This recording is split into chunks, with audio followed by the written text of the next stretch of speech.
Good morning. Welcome to RSBN Live. I'm Matthew Alvarez here live at the studios at Right Side Broadcasting Network. You're looking live at the White House there as President Trump goes into his now third day in office since he's been sworn in on the 20th. So within the 48 to 72 hours, the latest check on the amount of executive orders is 42 executive orders already signed by President Trump. So we're looking to see dozens and dozens more. We heard reports that there were more than 200 to be signed. So, President Trump out of the gate signing those 42 promises to the American people. And then now we'll see throughout this week, including today, if he'll sign any more. We did hear a confirmation from the president in that press conference yesterday at the White House that he will be traveling to North Carolina and Los Angeles on Friday.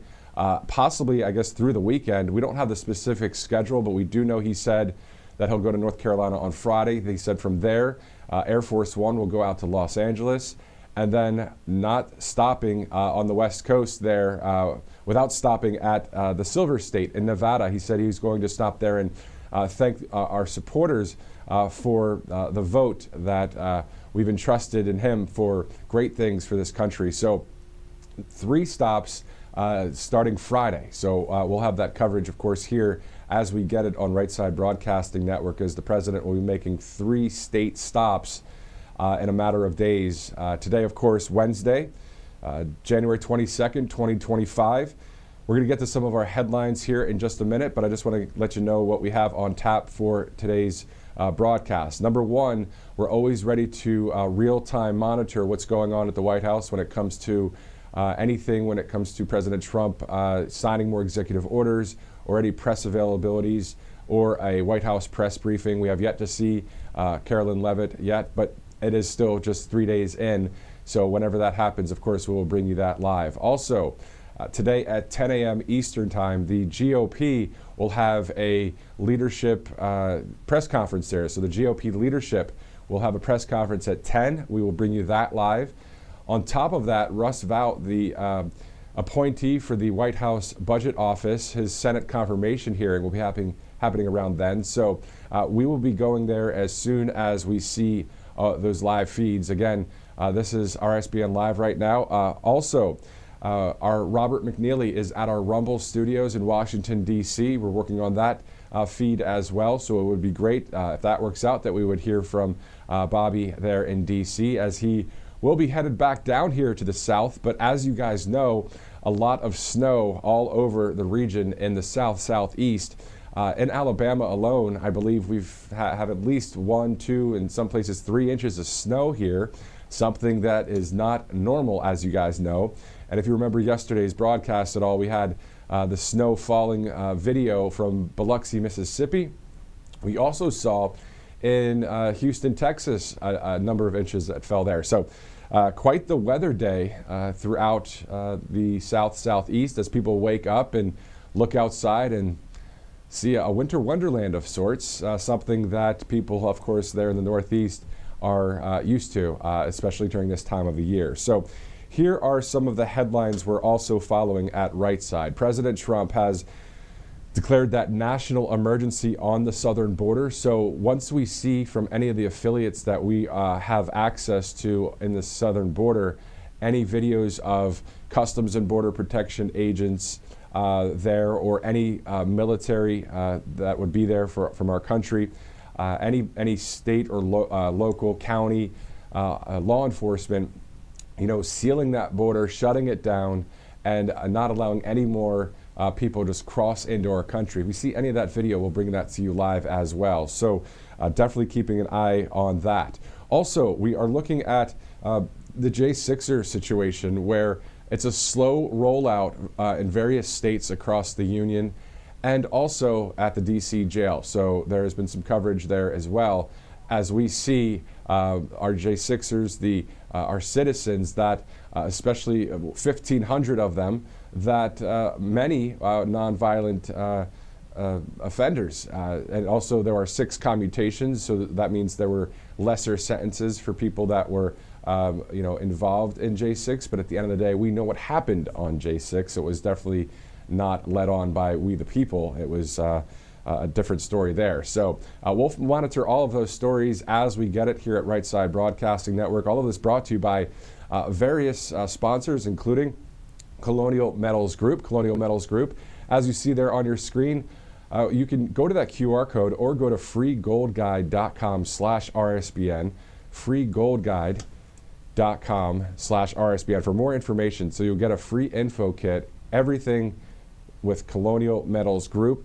You're talking 401ks and IRAs that are backed in gold. So a great group to work with, especially for some peace of mind for that extra dose of money that you may have in the savings account. Definitely you can work with Colonial Metals Group. All right, so you see the live White House there. A lot of other news we're following, as well as President Trump, of course, on Truth Social recently, talking about yesterday's church service at the Washington National Cathedral. He posted about 8 hours ago, so pretty late last night, so 12:39 Central Time. He said the following: the so-called bishop who spoke at the national prayer service on Tuesday morning was a radical left, hard-line Trump hater. She brought her church into the world of politics in a very ungracious way. She was nasty in tone and not compelling or smart. President Trump saying this on Truth Social again about the Washington National Cathedral service yesterday. And again, just to bring some of you up to speed that may not know, that is a tradition for incoming presidents to go to the prayer service at the Washington National Cathedral. The president continuing on to say she failed to mention, talking about the bishop here, the large number of illegal migrants that come into our country and killed people. Many were deposited from jails and mental institutions. It is a giant crime wave that is taking place in the USA. Apart from her inappropriate statements, the president says, the service was a very boring and uninspiring one. She is not very good at her job, exclamation point. This from the president. She and her church owe the public an apology. That from DJT, our 47th Commander-in-Chief, just last night, as the Washington National Cathedral service, as you saw here on Right Side, and it was streamed a number of places, but at the end of the day, huge numbers here at Right Side. But the point is, the pastor Mark Burns is doing a media tour today on various media outlets, including Right Side Broadcasting Network. We have an interview lined up with him scheduled for 12 p.m. However, if at that time there is something live going on when it comes to President Trump or something at the White House, we will take that and then we will record the interview with the pastor and we will air that to you either later today or tomorrow on RSBN Live. So we want to hear from Pastor Mark Burns, his thoughts about what went down yesterday at the cathedral. Definitely President Trump, very strong words, and that's what, again, we like about the president. Not afraid to go against the political correctness junk that's out there and speak his mind. So that's the freedom of speech that we have in this country, and isn't it awesome to have? And thanks to President Trump and the team to have more of that as we go forward for these 4 years and hopefully beyond when it comes to the next Commander-in-Chief being sworn in 2029. But let's stick to 2025, of course, as we are live right now, 9:11 a.m. Eastern Time. Looking forward to possibly going to our Rumble studios in Washington, D.C., where Robert McNeely will join us live and share with us his thoughts about the inauguration and all of that pre-inauguration coverage and being boots on the ground there in Washington, D.C., along with our crew at Right Side Broadcasting Network, bringing you wall-to-wall live coverage of events there. So, again, we are live here. We're looking at the White House, of course, and again at 10 a.m. Eastern, the GOP leadership will have a press conference that we will go to. And also, Russ Vought, the appointee for the White House Budget Office, has his Senate confirmation hearing coming up today as well. So a decent amount of news at this point, and if there's anything else that breaks, we will cover it here at Right Side Broadcasting Network. Thank you so much for joining us live. I'm Matthew Alvarez, and look forward to seeing today's coverage as we see what develops on this Wednesday, January 22nd, as we enter the third day of the President's 47th Commander-in-Chief position there as the leader of the free world and the leader, of course, of America. President Trump also saying on Truth Social, recently that he called the mother of Ross William Ulbricht to let her know that in honor of her and the libertarian movement, which supported me so strongly, it was my pleasure to have just signed a full and unconditional pardon for her son, Ross. The scum that worked to convict him were some of the same lunatics who were involved in the modern day weaponization of government against me. He was given 2 life sentences plus 40 years. Ridiculous. That the president saying 14 hours ago on Truth Social. So nothing fresh yet from the president on Truth. Pretty awesome, to be honest, as excuse me, in the 24/7 media, to be able to have that connection with leaders around the world when it comes to X or Truth Social, that they can simply post something and within 20 seconds it's local, national, and international news, whether it's foreign policy, whether it's domestic issues and policy. We learn something directly from the leader, which is great. And then, of course, if you're not always monitoring just his Truth Social account, right here on Right Side Broadcasting Network, we always have a Trump on Truth sort of segment where we share with you what we see with the president. And also, we'll bring you all of the visuals, too. You see the live White House right now, and if there are any events that happen, any press briefings, we will go there live. Producer, can you repeat that, please? All right, let's go to Tax Network USA. Tax Network USA, obviously a great sponsor here at the network. 800-357-1415. All you do is go to tnusa.com/RSBN for more information on any assistance when it comes to back taxes or any questions you have coming up in April for taxes. You can call that number, 800-357-1415. This group will work alongside you when it comes to any questions you have, or if you're concerned that, maybe you missed one of the years, maybe you missed in 2021 or 2018, and you're concerned about that, well, you're safe to call the TN USA there, the Tax Network USA, at that number, 800-357-1415. You can also go to that website and get things squared away, or at least get the ball rolling to figure out what is needed to be done. They'll help you along that process right there. So 800-357-1415. A little bit later today as well, at 11 a.m. Eastern Time, Representative John McGuire from Virginia, the new congressman there, of course, appointed or actually endorsed by President Trump. At 11 a.m. Eastern, we also have an interview lined up with the representative. Again, if there is any breaking news or any live events that we need to go to, we will be on that, and we can also record interviews as they come in. So this is a very fluid situation, as you know. It's the way we're covering things right now here at the network. This is RSBN Live. We are covering everything that happens when it comes to America First News. We'll bring you interviews, and hopefully we'll have that signal with Robert McNeely live at the Rumble Studios there in Washington, D.C. He was on his way with the crew back to the south, but of course all of the snowstorms down here have caused considerable delays and cancellations. So also on top of that, even just once you get out of the airport, just the driving aspect to various regions. So there may not be as many cancellations right now, but it's more about also the driving on the roads here. Here in Alabama right now, and in Louisiana, Mississippi, not many snow plows out there, so the roads are either iced over or have snow on them right now, and it is very, very cold here, just like it is up in Wisconsin yesterday. It was negative 15 in the morning. In D.C., I'm hearing that it's quite cold as well, of course, as we know that the inauguration was inside due to the weather, and President Trump was asked about that yesterday in that press conference, if there was any other reason why it was inside, and he said no, it was the cold. So just like it was back in 1985 with Ronald Reagan. So in D.C. right now, I'm looking at 14 degrees in Washington, and in our region here in Alabama, 20 degrees, bitter, bitter cold, especially for the deep south. A low of 15 degrees happening. It looks like back up in the 50s and 60s next week in the south. Hopefully the roads will get cleared up here in the south as people get back to work and school. I know a number of schools are closed throughout the region And even in Florida, Governor DeSantis talking about the storm incoming just yesterday.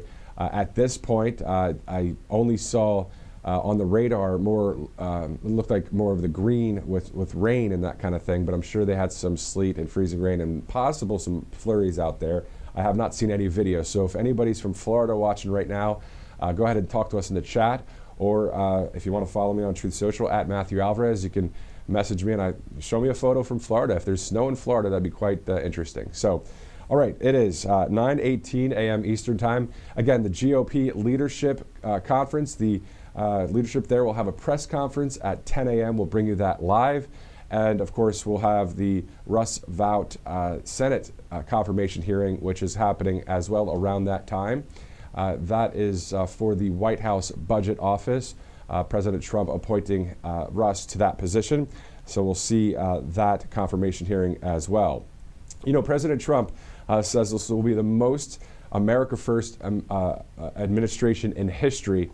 We know that that is already happening when it comes to the executive orders that have been signed. Again, if you're just joining us, 42 executive orders in just a couple days of being in office there.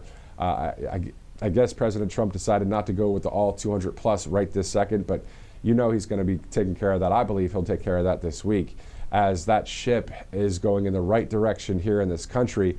We're looking forward to seeing all of the benefits of these great policies for our nation. You know, a lot of people are 100% behind every policy, 99% of people, but at the end of the day, the major pillars of this nation getting very happy about about the major pillars of the common sense leadership that President Trump is providing for the nation. As you see on the campaign trail over all of those rallies, he was always talking about various domestic policies that would help our nation. Well, he's following through with those, as you guys see in our various coverage here at the network.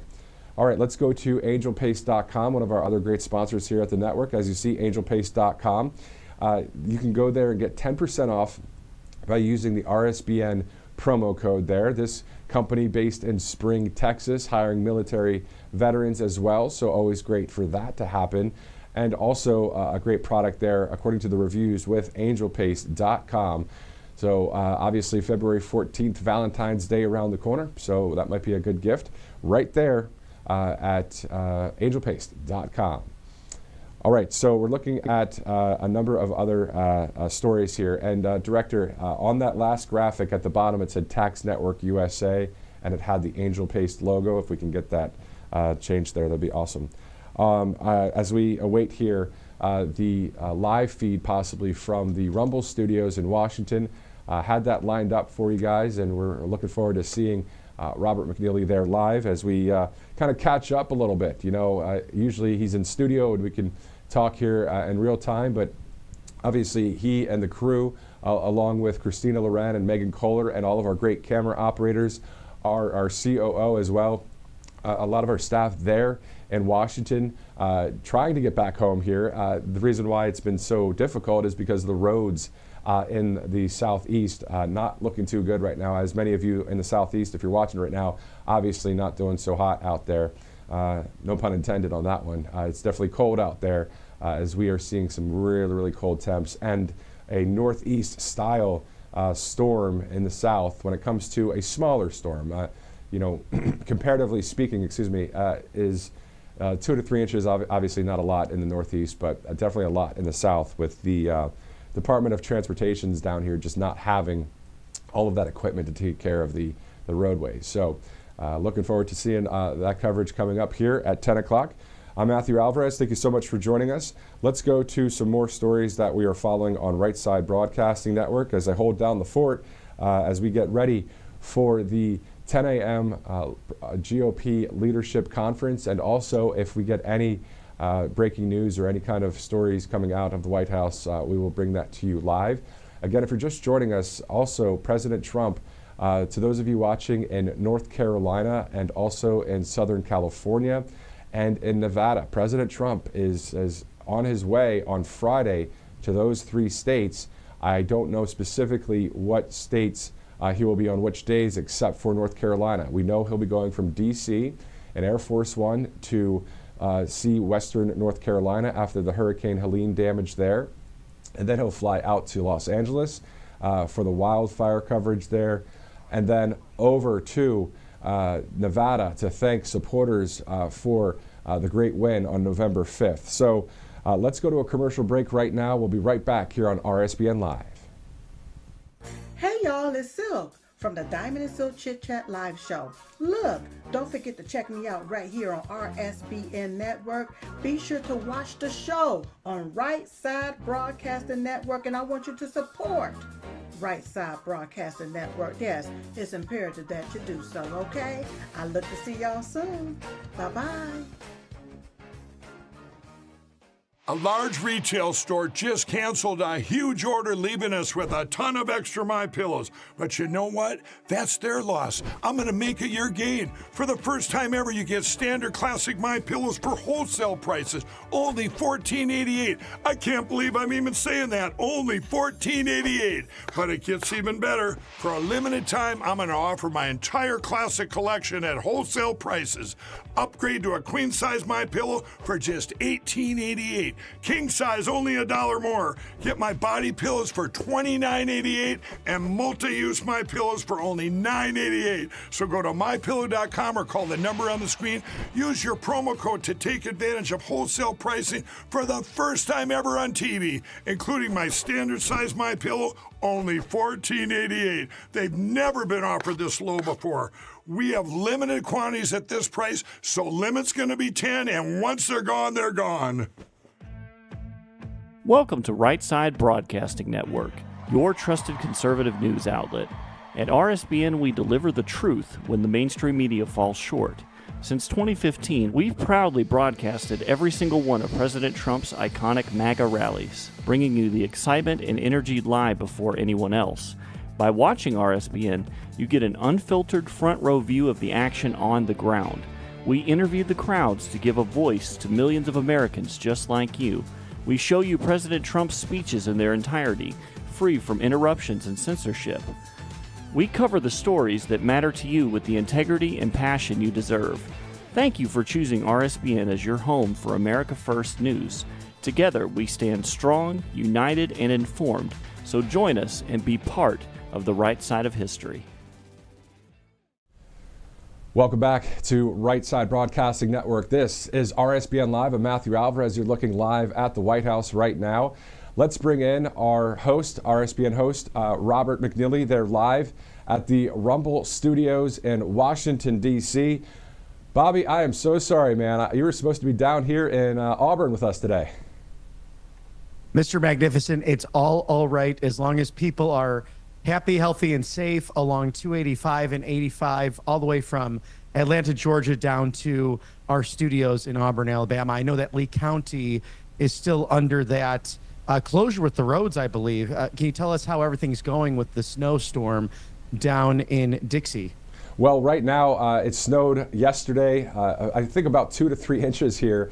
The roads, they're not good at this point. So when we're done with our live broadcast, we'll be checking the roads. I'll definitely let you guys know so we can monitor that, so we can get you back here in Auburn. Now, also, let's just talk about the inauguration. We haven't talked much since, other than at the inauguration balls there. But what are your thoughts about day 3 of the presidency? I think the left is right back at it, although we are so focused on not only these great executive orders that are spearheading those 20 promises President Trump made to the American people, and that, of course, became the political policy stances of the Republican Party, of course, back at the Republican National Convention last July in Milwaukee. But really sad to hear from the bishop of the Diocese of Washington, of course, the Episcopalian Church, that the National Cathedral is under. This is exactly what Eric Metaxas is talking about with the devil in sheep's clothing in his letter to the American Church. Marxism has come into Protestant, Catholic, and Orthodox ranks throughout the country, and that was on full display against the Trump family. And again, how gracious are they to really take the arrows, the slings, and the bullets once again to fight for this country. Exactly. And to your point, President Trump on Truth Social talking about yesterday's Washington National Cathedral service, not very inspiring, he was saying, in other words on there, if our viewers would like to check it out. We did read that entire post by the president. Yeah, Robert, I mean, the fact that there was so much political talk that was very anti-God, Constitution, our country, the fabric of our nation, at a service like that. To be honest, I'm not too surprised, being as it was in Washington, D.C. there. But for the President of the United States, the leader of the free world, the alpha male, President Trump, to have to sit there and listen to somebody like that lecture about all of these poisonous things that are so anti-truth was awful. And we're going to be hearing from Pastor Mark Burns a little bit later today, depending on our live coverage, whether we get that interview today or we air it tomorrow. But Robert, I mean, it's tough to hear those type of things. You saw the president look over at J.D. Vance and just almost in disbelief. And assuredly so. It was ridiculous to hear what she had to say because it was patently false. I would like to ask the bishop, how about Laken Riley and Jocelyn Nungary and everyone who's been affected by the rapes and murders of illegal aliens who have caused so much carnage in our big cities? And that's why Tom Homan, the border czar, is so committed to saving this country, and why Operation Aurora has been commencing for the last several hours to take criminals out of the United States. It's like asking the question, do you leave your doors unlocked at night when you go to sleep? It's almost as if a father or a mother would be irresponsible enough to leave small children at home by themselves with those doors and windows open, and almost as if they would leave their kitchen ovens on. Just, leave the fire on, it will be okay. I'm sure everything will be safe on the inside of the home. It's utter nonsense, and it's patently false. And I just thought that the Trumps and the Vances were extraordinarily gracious in the situation. Unfortunately, Congress is now addressing this with the Laken Riley Act, and the fact that we now have two new exciting United States senators who replaced Vice President Vance. That's, of course, John Husted from Ohio and Ashley Moody from the Sunshine State of Florida, replacing Secretary of State Marco Rubio. So an exciting time, regardless, for the young MAGA movement. And let's shift down to the southern border. As you know, President Trump signed that EO, that executive order, declaring a national emergency to the southern border. But back to your point with Eric Metaxas, we know that there are wolves in sheep's clothing that appear that this is the way it is, but then when you hear them speak, it is totally not on point. Anyway, so let's get to the J6ers as well. 1,500 of them pardoned, 6 commutations. Your thoughts about the slow roll we're seeing throughout the country? Some places are setting the J6ers free in various states, but some places aren't. And then the DC jail, some of the similar system going on. This is the same deep state that tried to prevent the orders of President Trump 4 short years ago and beyond that. So that's why you've seen other EOs signed into law with the returning of the workers, with the fact that if you don't carry out the orders that are lawful, then you will not be working for the federal government anymore. And of course, we see people like the Attorney General of Arizona, specifically with the border removals with illegal migrants, simply trying to put injunctions in place so that the President of the United States cannot authorize his constitutional authority as commander-in-chief and the top of the executive branch. So I'm sure you'll see this back and forth happening, delays and delays, but the J6 prisoners will be freed. And what a testament to the patience, because we know from the 6th Amendment in the Bill of Rights and due process in the law, this is something that our founders were very passionate about. The fact that you deserve the presumption of innocence before guilt, and that you should have a speedy trial of your peers, whether that's a jury or by an appointed and or elected judge. So very important in our constitutional republic that has been failed because of government bureaucracy and deep state activity coming from right here in the city of Washington. even harkens back to that time when, if you remember, Matthew, the drone strikes by the Obama administration, where even Taliban members who happen to be American citizens were simply droned and murdered by the American president. That, for me, was enough for grounds for President Obama to be impeached, because he was abusing law time orders and authorities. So we've seen this happen in American history, but thank God that we are back in a constitutional era with at least an executive branch committed to our founding documents. Exactly. And if you're just joining us right now, this is RSBN host Robert McNeely live at our Washington, D.C. Rumble Studios. Bobby, let's talk about the fact that President Trump confirmed yesterday that he will be traveling from Washington to Western North Carolina, then to L.A., then to Nevada. Your thoughts about those three states and why the president is going there? Well, FEMA will be efficient once again, and this is part of his commitment to the American people that he will put them first. As we know, in Western North Carolina, many people losing their homes and having to sleep outside homeless because of what took place with that extreme hurricane weather.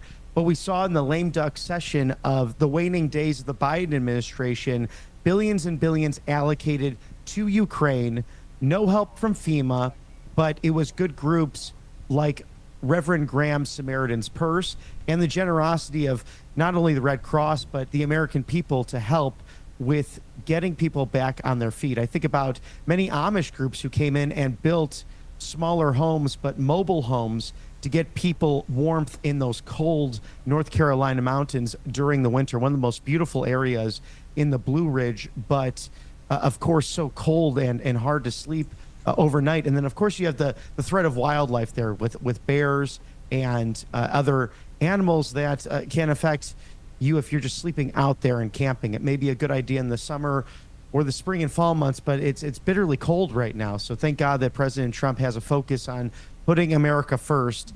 And then, of course, to go see how he can allocate all the damage from the federal help with what's happened in California. We know that this has been a mess because of Gavin Newsom and Karen Bass.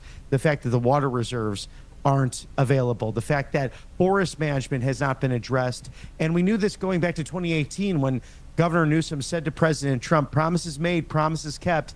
He's putting the American people first by helping out California, and we need to focus on forest management. Between now and roughly 6-7 years later, the same governor has not addressed those issues in the Golden State. Exactly. And then that trip to the Silver State to thank our supporters for the huge win on November 5th. So a trifecta of sorts, 3 states in a matter of days, starting on Friday in North Carolina. We'll have that coverage here on Right Side. Robert, if you could just stand by for just a second as we thank one of our sponsors, Brightcore. Brightcore, of course, has this Kimchi 1 product that is absolutely great. You can see it on your screen there on the left side. Call 888-722-0936 for more information, all when it comes to gut health, immune support, anti-aging properties. And again, the founder of this great product, Kim Bright, quite the MAGA and MAHA supporter out there. Make America healthy again. You can do that through having a great supplement like this that will help the gut health through Brightcore. So it's Kimchi 1 is the product, a great sponsor here at Right Side.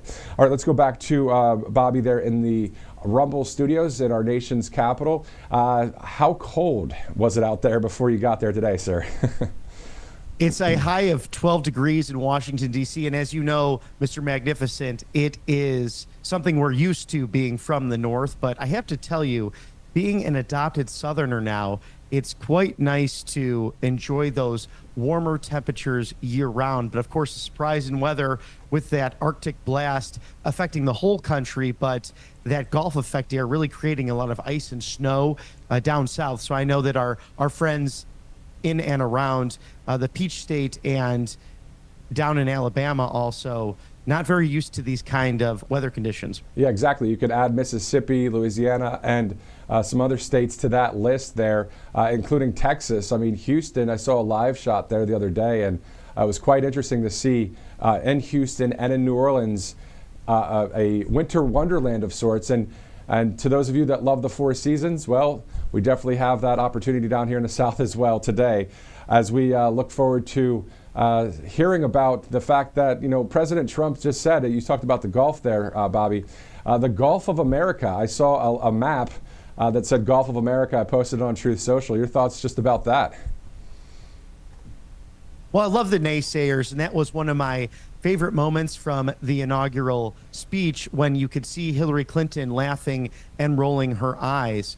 And I have to say to the former Secretary of State that you will never be president, something you lusted after. This is so amazing to see what our founders envisioned when vain and self-serving people seemed to rise to power. The response was this David of sorts against the Goliath. It was President Trump that responded to that call of citizen servant leadership, and he prevented people like Hillary Clinton and Kamala Harris from rising to the most powerful position in the world. And thank you, God. And Pastor Lorenzo Sol's beautiful words, the Detroit pastor, just saying, "Good God Almighty, we're free at last," hearkening what Martin Luther King said several years ago at the Lincoln Memorial, and honoring MLK Jr. on the same day as the inauguration. It was a special moment to reflect on our founding documents and the freedom and liberty movement that has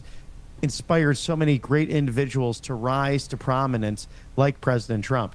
Exactly. Pastor Sewell, of course, being on Right Side Broadcasting Network a few months back, and we're also reaching out to him again to join us here just to talk to us about that great prayer that happened. Sometimes people don't like when somebody kind of just expresses their love or their faith, but the way he did it was so in line with just a genuineness, which was just an awesome moment there. And if we can cheer loudly at a sporting event, the Bible does say, shout unto God with a voice of triumph. So it was a wonderful moment there with the pastor. And then how about when Carrie Underwood, the music situation there happened, and she sang God Bless America a cappella, and you, sir, as a singer as well. What was that like? What a great moment, right?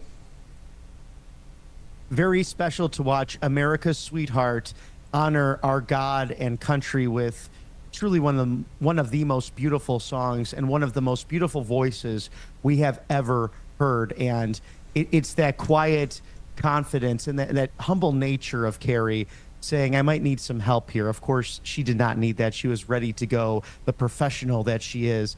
But hearing it, just viewing it, I would have loved to be in that rotunda as it was raised to the heavens. I could only imagine what that was like. And some of the senators had such a great view. I saw Senator Lankford of Oklahoma was able to film. He was right next to Carrie on that stage. And what a vantage point as that raised up into the Capitol Rotunda rafters. And if you looked into the dome, a heavenly image of the Father of our nation bestowing his graces upon our land. And we know that as well. General George Washington, our first president, a deep believer in our Lord and Savior, Jesus Christ. And another great moment when Marco Rubio, sworn in by Vice President J.D. Vance as the 72nd Secretary of State, not only speaking in Spanish and hearkening back to the fact that his parents left Cuba in communism for the land of the free and the home of the brave, but also thanking his Lord and Savior, Jesus Christ. There is revival happening in America. Exactly. And you're echoing the words that you hear from Mike Lindell and others, as we are a great country that is a great country of faith. Also, if you're just joining us right now, this is Robert McNeely live at the Rumble Studios in Washington, D.C., our RSBN host. I'm Matthew Alvarez live at the RSBN headquarters here in Alabama. Bobby, let's talk about one other thing before we jump into the GOP leadership press conference that we're waiting on, which will start in about 18 minutes from now. Let's go back to that rotunda there. After Carrie sang, then we heard the national anthem as well from Christopher Macchio, who you and I have both interviewed, and we know is President Trump's basically his personal opera singer. So your thoughts on that, and on top of that, do you remember the Trump National Sterling, Virginia fireworks display where Christopher sang there as well? So it's great to have, yes, logic and facts and information, but to have inspirational moments is still part of the name of the game, isn't it?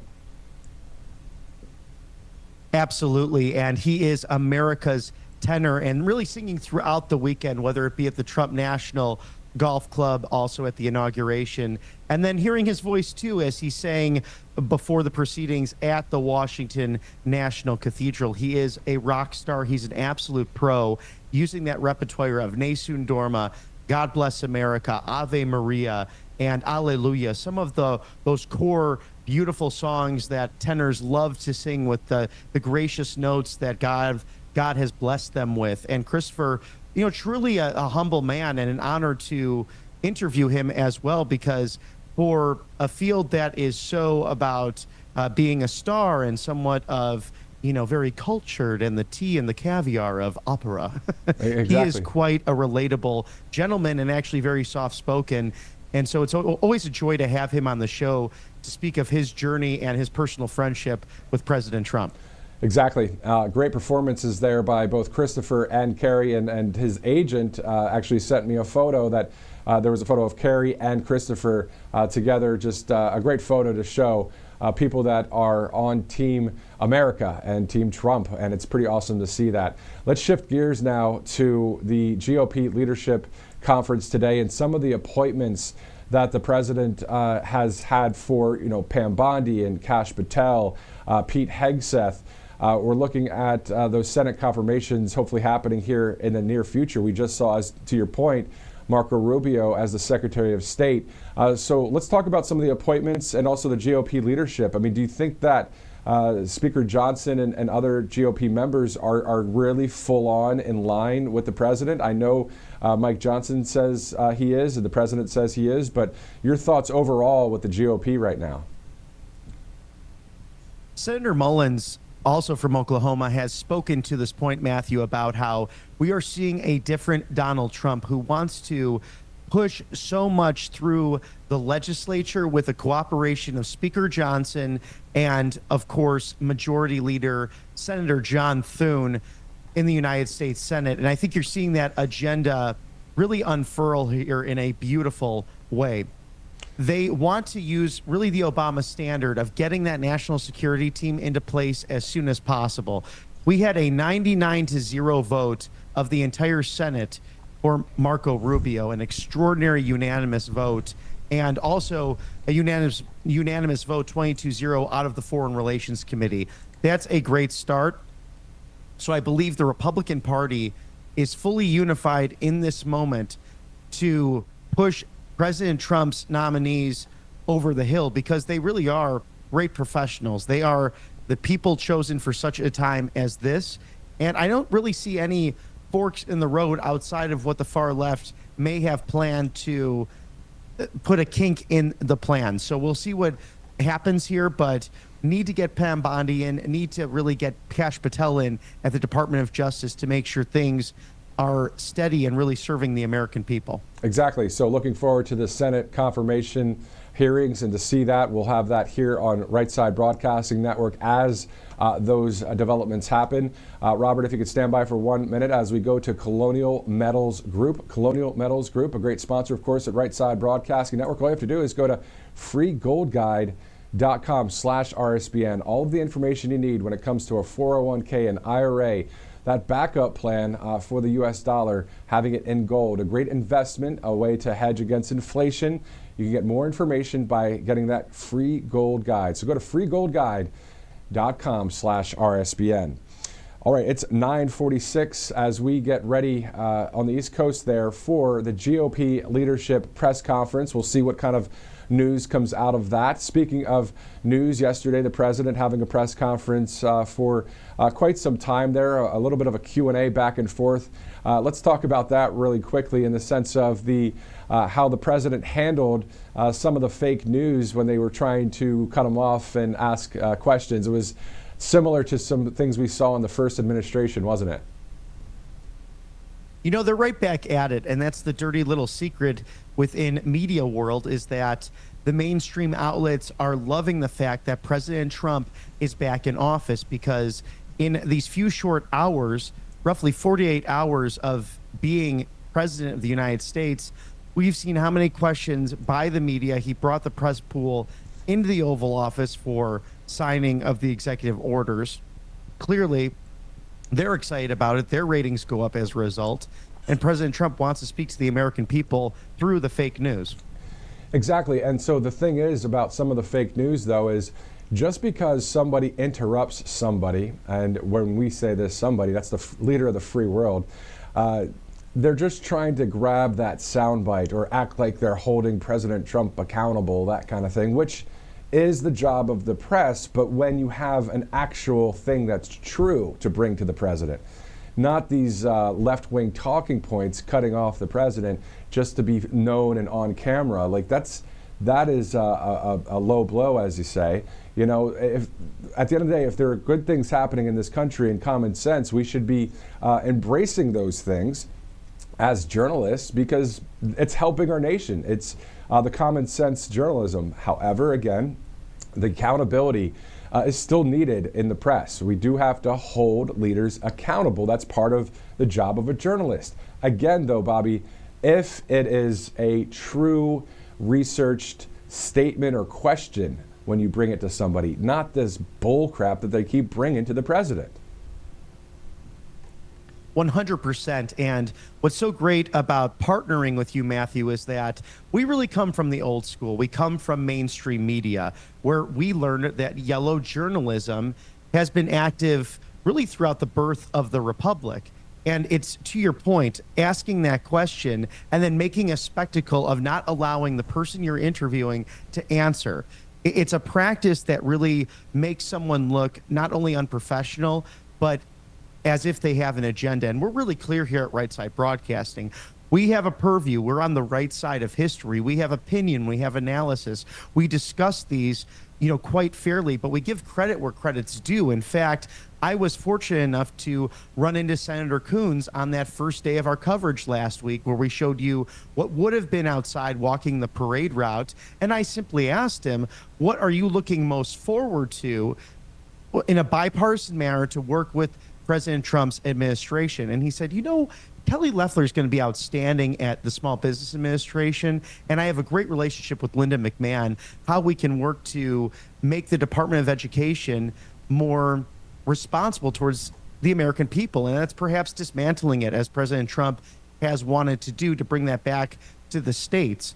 So you have to ask that question, let the person answer, follow up if necessary, because it's only fair to your viewers so that they can make the ultimate decision. And that's why here at Right Side Broadcasting, Republican, Libertarian, Democrat, Independent, Green Party, whatever it is, we are here to hold everyone accountable, including those we are very excited to see in office, because at the end of the day, it's about serving the American people. Exactly, and beholden to the truth. And also, the thing that's great is the 20 core promises from the Trump administration are all, there are op-eds, as we've seen in newspapers for decades. There are op-ed programs on TV, broadcast, cable, streaming, and on. So it's hard to say, let's just not talk about the truth here when it comes to the common sense of our country. We all want more safety. We all want to be more wealthy. We all want our constitutional freedom rights, And so to be a part of working for that, and I think that's the thing that people are getting confused a bit, is when we are working for truth, when we're working for common sense, when we are working for the Constitution, don't get it twisted. That's what we're working for. It happens to be that this great person, Donald Trump, has stood up for those qualities of life, Bobby. And that's why he won in such a resounding victory electorally, whether it's the college itself or the popular vote.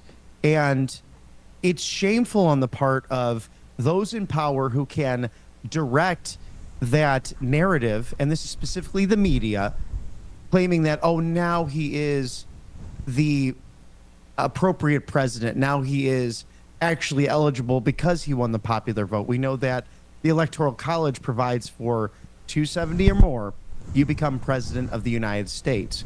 And to your point about op-ed versus the actual journalistic integrity, just say what you are, say what you're thinking. That's why people like Don Lemon don't have a following anymore, because First of all, they're extraordinarily hateful. Second of all, it's all opinion while they're claiming that it's actual news coverage.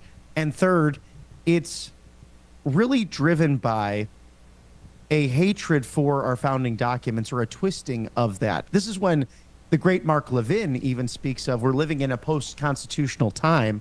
I would now argue that we're adhering back to those founding documents, and President Trump truly not only the people's president, but the federalist president. He wants to return power to the states, and he cares about the Bill of Rights.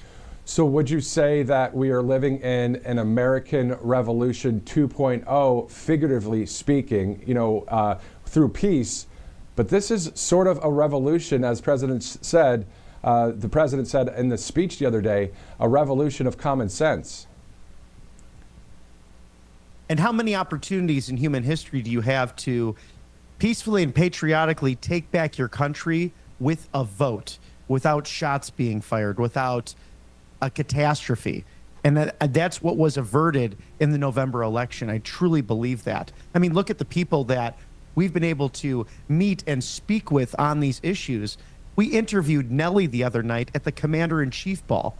25 years ago, we would have probably never seen Nellie at a political rally. And of course, this is more of a cultural event, an inauguration day, an inauguration week to celebrate our founding principles. But even great rappers like Nelly want to be part of the process because Donald Trump, the 47th Commander-in-Chief, has opened up that door and welcomed all of America to the table. Exactly. The president of all of the country. And you look in entertainment, you look in even the comedic world, you look in podcaster world, you look in a number of industries, whether conservative or formerly liberal, people have said, you know what, I have to go with the truth here. Danica Patrick, she was obviously a famous NASCAR driver and driving and racing, and said, no, I'm going for Trump. Sage Steele, former sportscaster, I'm going for Trump. Elon Musk, on and on and on, these names are coming up. Now, specifically though, we're seeing people like Mark Zuckerberg and Bezos. I'm not sure if they're 100%. I don't think they are at all, but they are supportive of it. But outside of that, though, you see people like the CEO of UFC, Dana White. I mean, it's great to see people that are really well known, like Joe Rogan and others. Tucker Carlson, we've already known he's conservative, but this has been quite the transformation that we've been seeing in real time, Bobby. Your thoughts just about the fact that things are changing, but they're changing for good. We'll look back to the last Republican president who claimed that he wanted to unify America, George W. Bush. I think that was sincere, and he faced great challenges as president, but look at this big tent philosophy that Donald Trump has ushered in to not only the city of Washington, but our entire country. I can't imagine another time, at least in my lifetime, where you've seen such an effort to go out to we the people against a centralized federal bureaucracy. And that's why you saw so many people from different backgrounds standing up and clapping during the inaugural address. And then who wasn't? The four former presidents who happen to be globalists and completely against President Trump and his agenda. And in turn, they have to be asked, but why? Do you actually care about the longevity and the safety of the American people? Exactly, and that's the thing that President Trump is keeping his eye out for, is anybody that's connected to a globalist movement not to be involved there at the White House, of course, as he has known with the deep state, but the deep state seems to be very dismantled at this point. And then on top of that, when we have Kash Patel at the FBI and Pam Bondi at the United States Attorney General's office, things are to get taken care of in this country. As you know, we've seen all of those executive orders signed, 42 of them in the past couple days. We'll see more coming up. Robert McNeely live at our Rumble studios in Washington, D.C. Sir, thank you so much for staying with us right here. We'll see you back here at the RSBN headquarters, hopefully tomorrow as depending on the weather and the roads down here in the south and flights and all that. But good to see you, and look forward to seeing you back here. Likewise, everyone stay safe and stay warm out there. All right, so our host, Robert McNeely, there live in Washington. As we take a live look now, this is the GOP leadership press conference about to take place in Washington. We know that this will start again in about 2 minutes time from now.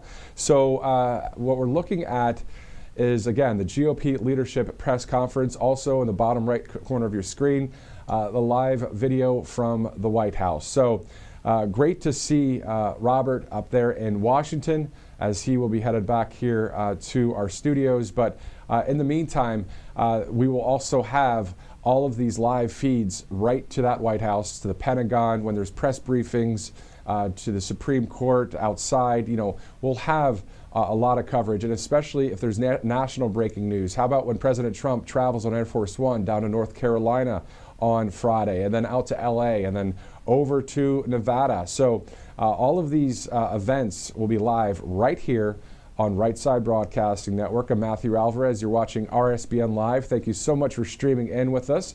We'll be going directly to that GOP leadership conference, which is set to start any minute from now, and we'll take that full. Also, a little bit later, Russ Vought is appointed by President Trump to lead the White House Budget Office. So there's a Senate hearing as well. So once this concludes, this GOP leadership press conference, then we can shift over to that Senate confirmation for the possible head of the White House Budget Office. Also, we have a couple interviews lined up here. Depending on live coverage, if we have to record those interviews, we will play those either later today or tomorrow for our RSBN live coverage. Pastor Mark Burns is going on a media tour right now, including right here at Right Side, a good friend of President Trump, to talk about how things went at that Washington National Cathedral service yesterday. And then we'll also have the congressman in the Commonwealth of Virginia, John McGuire, joining us as well. So looking forward to interviewing both of those great patriots, and looking forward to going there live to this GOP leadership coverage. Once again, it is Wednesday, January 22nd, 2025, the revolution of common sense happening here in our nation, as we see every day. So we're looking right now at a number of incoming messages here, and we will see if the J6 prisoners are political prisoners, are citizens, the 1,500 of them that President Trump signed an EO, an executive order, of course, for the release, for the pardon of them. How many will be released today? We've seen a slow roll of a few here and there around the country. But we received an email yesterday from a viewer out of Oklahoma saying in Grady County that there are 3 of our citizens that should be released that haven't been released yet. So we're staying with that story as well and monitoring it. Again, President Trump on Truth Social speaking about a number of items recently, especially about the Washington National Cathedral. If you want to check that out, I'll actually read that again for you right now, because it's quite interesting. When you're mixing faith and politics, you better be on the side of truth. And unfortunately, that wasn't the case with some of the things at the cathedral yesterday, according to the president. Let's go to that right here. He said about 12:39 a.m. Central Time, so 1:39 Eastern Time, from the White House, President Trump said the following thing on Truth. The so-called bishop who spoke at the National Prayer Service on Tuesday morning was a radical left hardline Trump hater. She brought our church into the world of politics in a very ungracious way. She was nasty in tone and not compelling or smart. The president says she failed to mention the large number of illegal migrants that have killed many people across our country. Many were deposited from jails and mental institutions. It is a giant crime wave that is taking place in the USA. President Trump talking about the Washington National Cathedral bishop here. Apart from her inappropriate statements, the service was a very boring and uninspiring one. She is not very good at her job, exclamation point there from the president.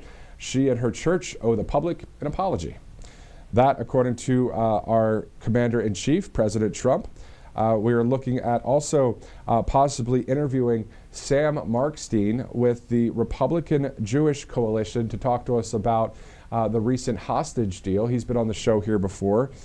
Possibly tomorrow we'll get that interview, just getting that message now. So looking forward to bringing you as many interviews as possible, as much America First news as possible, live interviews, and also, most importantly, the live feed at the White House when it comes to a press briefing, or if the president is signing more executive orders at the Oval Office, or when the president travels to North Carolina on Friday and then to LA and Nevada.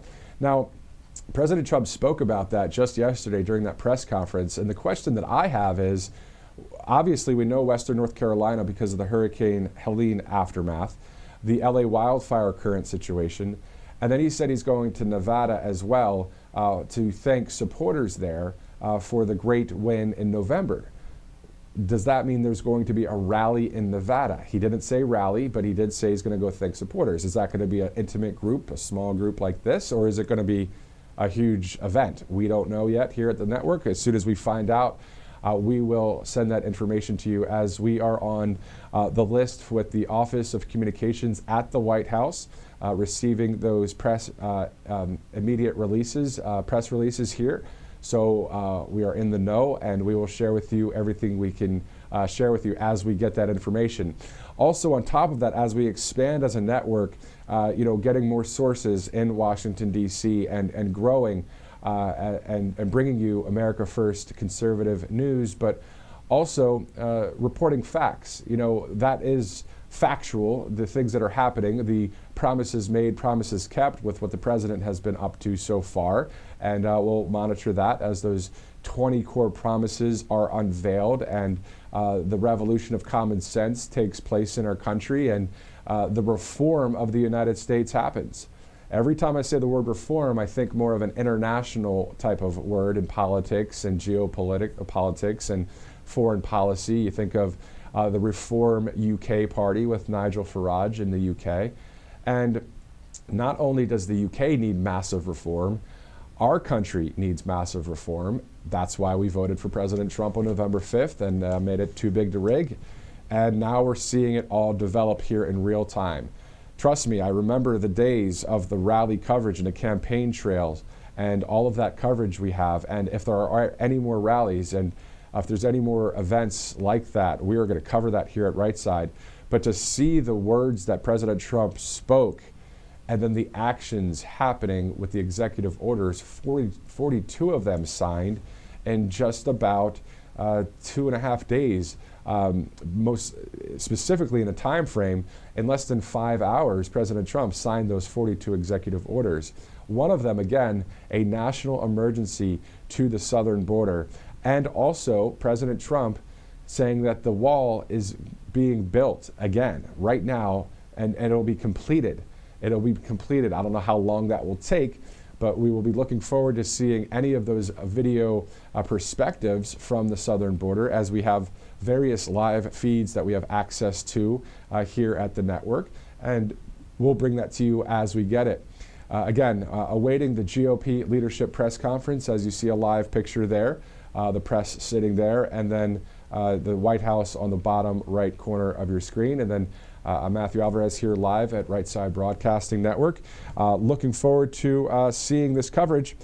We just heard again from our RSBN host, Robert McNeely, live at the Rumble Studios there in Washington, D.C., bringing us some great reporting as well, as he has been there now for 6 straight days of coverage from Washington, experiencing not only the bitter cold temperatures, but also interviewing various people in Washington, D.C. So let's get ready to go there right now to the GOP leadership press conference, as we see a number of our congressional people there. Let's go there now to Washington. But people are smiling, right? They're in a good mood. It's quite refreshing. And I think they're doing that because they know it's a new day in America. Monday was a celebration for most Americans. However, not everyone is happy about the direction that our country is headed. which is actually disappointing.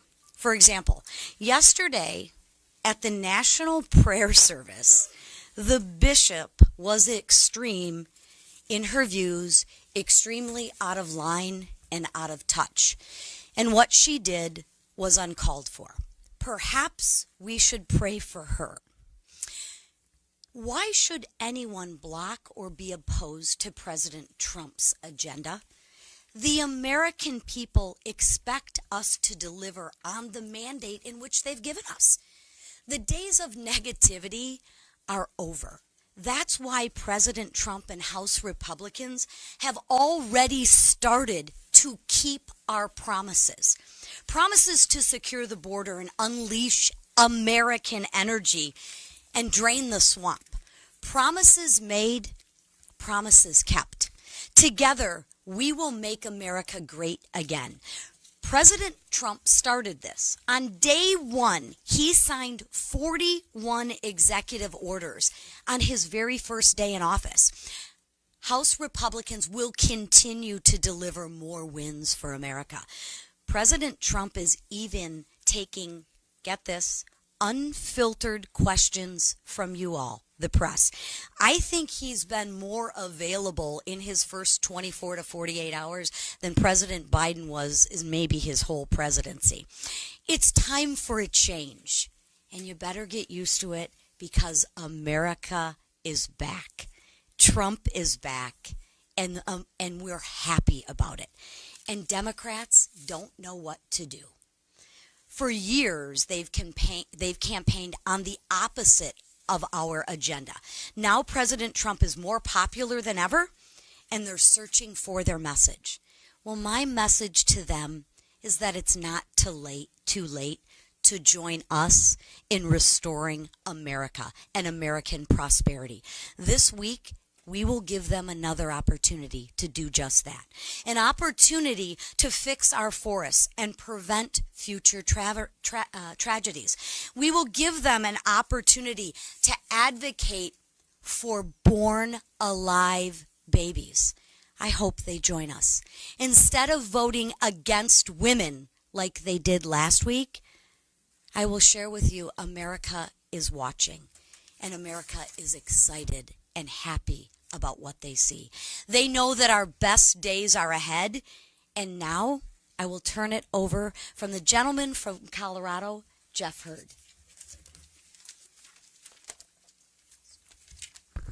Good morning, everyone. I'm Jeff Hurd, and I have the honor of representing Colorado's 3rd Congressional District. I want to thank Chairwoman McLean for inviting me today, and also Chairman Westerman of the Natural Resources Committee for his leadership on the Fix Our Forests Act.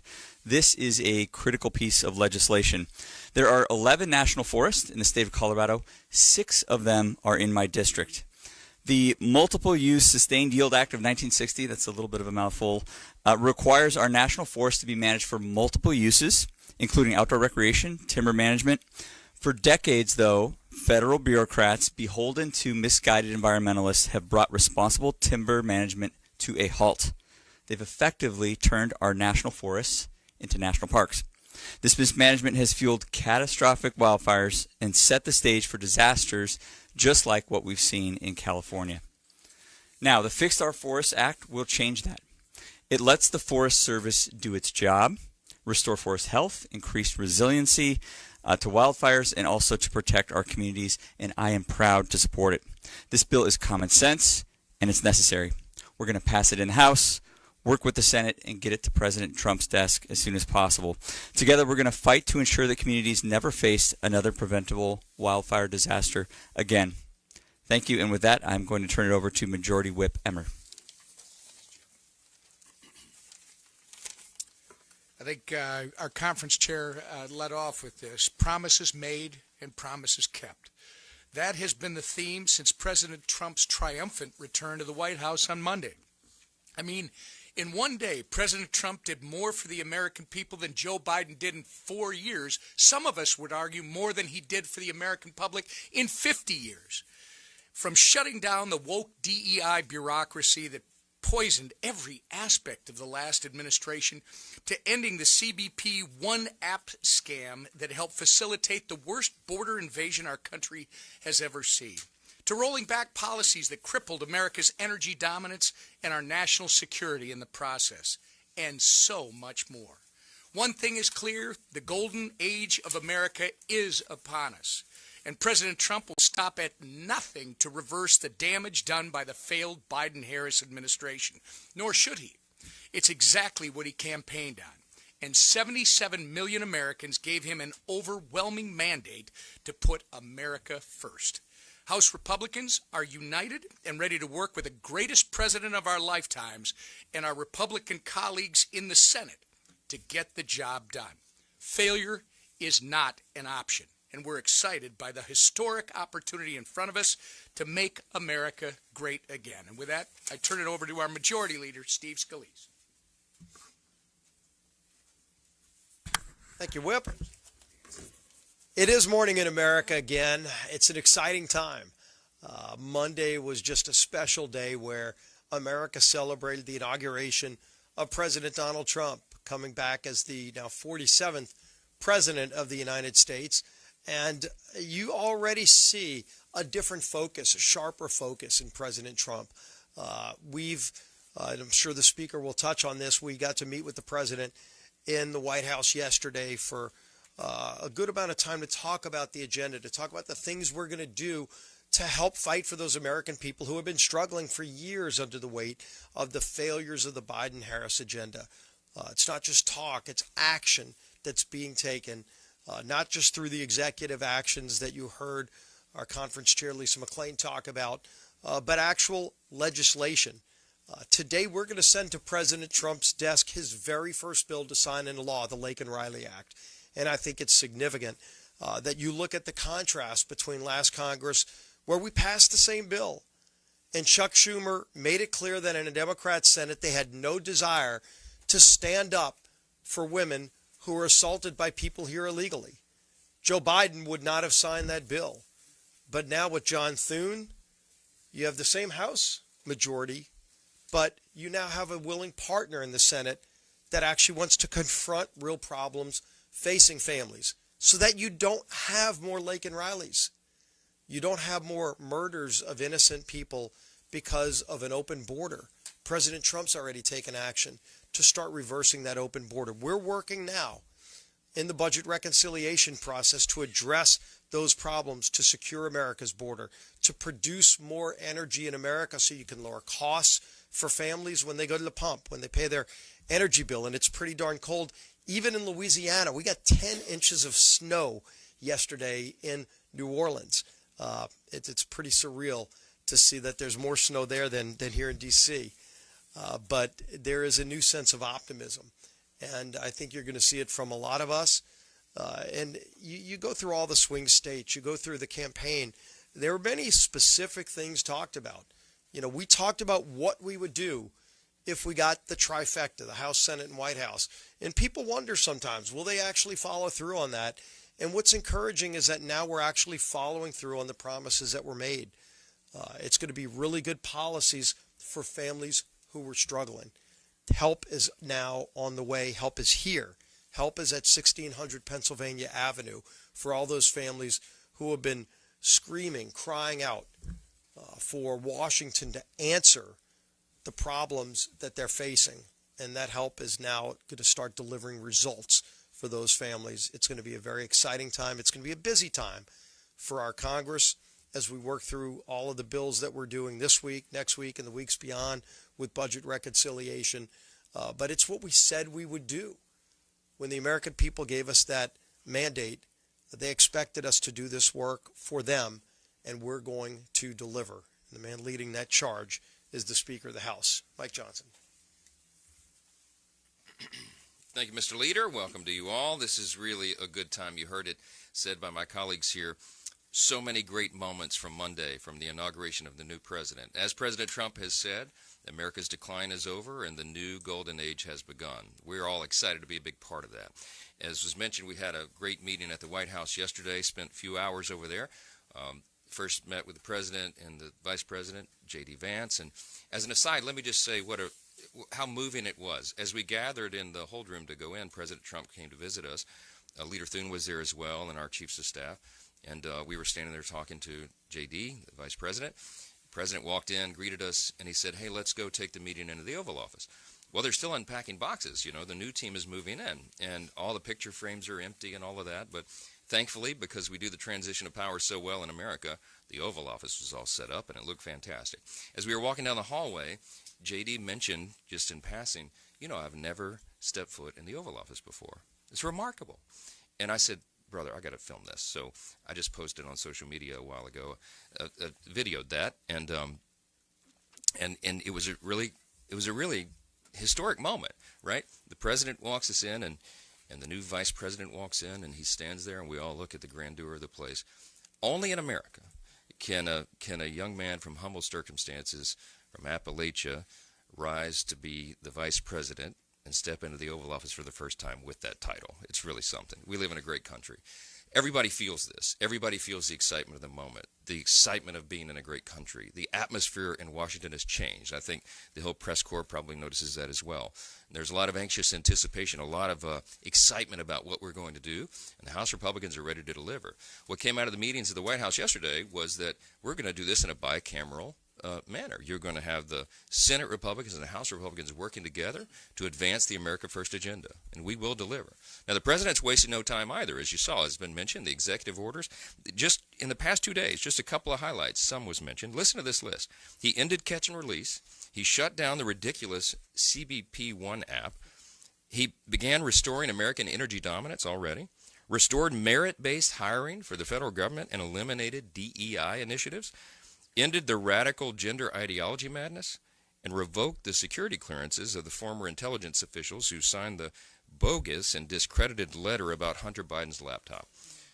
President Trump truly has, as Whip Emmer said, he's done more in the last 48 hours for the American people than Joe Biden did in 4 years. And this is just the beginning of much more to come. 2 notes real quick about legislation this week. We mentioned the Fix Our Forest Act. You know, case in point, the reason this is so important is because we see what happened in California. The lack of leadership there. Mayor Karen Bass and Governor Gavin Newsom having mismanaged virtually every aspect of that in preparation. They did not prepare their state or the city or the county for what was to come. There was a 117 million gallon reservoir right outside Pacific Palisades that was left empty for over a year. They did not manage the forest as they were supposed to, and they let forest debris pile up near homes in at-risk areas. All of this was known. They assumed the risk because they advanced their radical political agenda, and now people are paying a heavy price for that. We think that needs to be taken into account going forward. But the bipartisan Fix Our Forest Act will do what the governor of California would not do, and that is restore the health of our forests and make communities more resilient to wildfires. This is, again, a return to common sense, and that's the theme that President Trump will be echoing over and over, and we will as well. Speaking of that, a matter of common sense and a matter of just basic human dignity, morality, and ethics, we'll be voting at the end of this week on the Born Alive Survivors Protection Act. Here's the question. Don't let anybody distract you from what the question is. If a child is born alive during an attempted abortion and is crying and struggling to breathe on the operating table, should the doctor try to keep that child alive? Or should the doctor deny that crying newborn child medical care and let the child die? Who could answer that question with the latter response? We're going to give them a chance. It's basic humanity. 210 Democrats voted against that bill in the 118th Congress, and we're going to pose that question to them again to see if they'll do the right thing. I certainly hope so. I hope Democrats stand with common sense. I hope they vote for the bill. I hope they stand with basic human dignity. If they don't, you'll need to ask them why they don't believe that those innocent lives deserve to be protected. That's going to be a tough one. With that, I'll take your questions. Chad.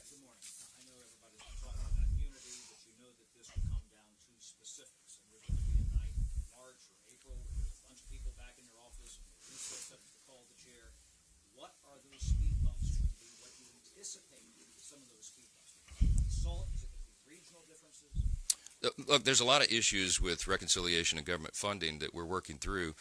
These are healthy family discussions, not just inside the House Republican Conference, but between the House and Senate Republicans. And that dialogue's going very well. The discussions are going very well. People have really deep principles here, and I do as well. We're deeply concerned. Our team is the fiscal responsibility team, and we are worried about the nation's national debt, the unprecedented levels. We're worried about running deficits every year, and we have an opportunity to address that and fix it. And reconciliation is the mechanism by which we can do it most efficiently and effectively. So, having gotten this sort of once-in-a-generation opportunity with unified government, there's a lot of anticipation about what will be in that bill, and there's a lot of discussion, healthy debate right now inside, to make it the best possible legislation that we can. So some of those issues you touched on are the things that we're having discussions with. Whip Emmer's having, I don't know, maybe the 20th listening session, work-through session in his office this afternoon. We just stood with all the House Republicans, encouraged every member to go and participate in these. I've hosted them. The leaders hosted them. We have conference chairs engaged, and we have leaders of the caucuses inside the conference. This is exactly how the Founding Fathers anticipated the process would work. They wanted legislators with good faith, citizen legislators, to come to Washington, D.C.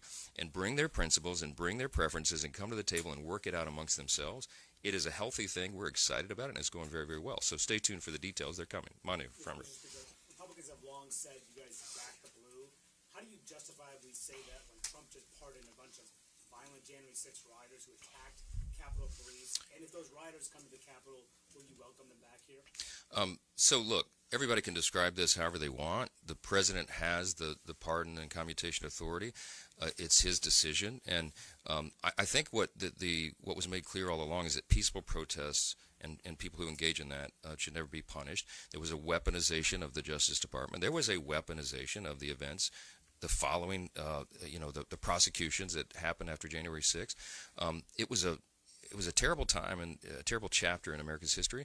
The president's made his decision. I don't second guess those. And yes, it's kind of my ethos, my worldview. We believe in redemption. We believe in second chances. If you would argue that those people didn't pay a heavy penalty, having been incarcerated and all of that's up to you. But the president's made a decision. We move forward. There are better days ahead of us. That's what we're excited about. We're not looking backwards. We're looking forward. Just second row. Yeah.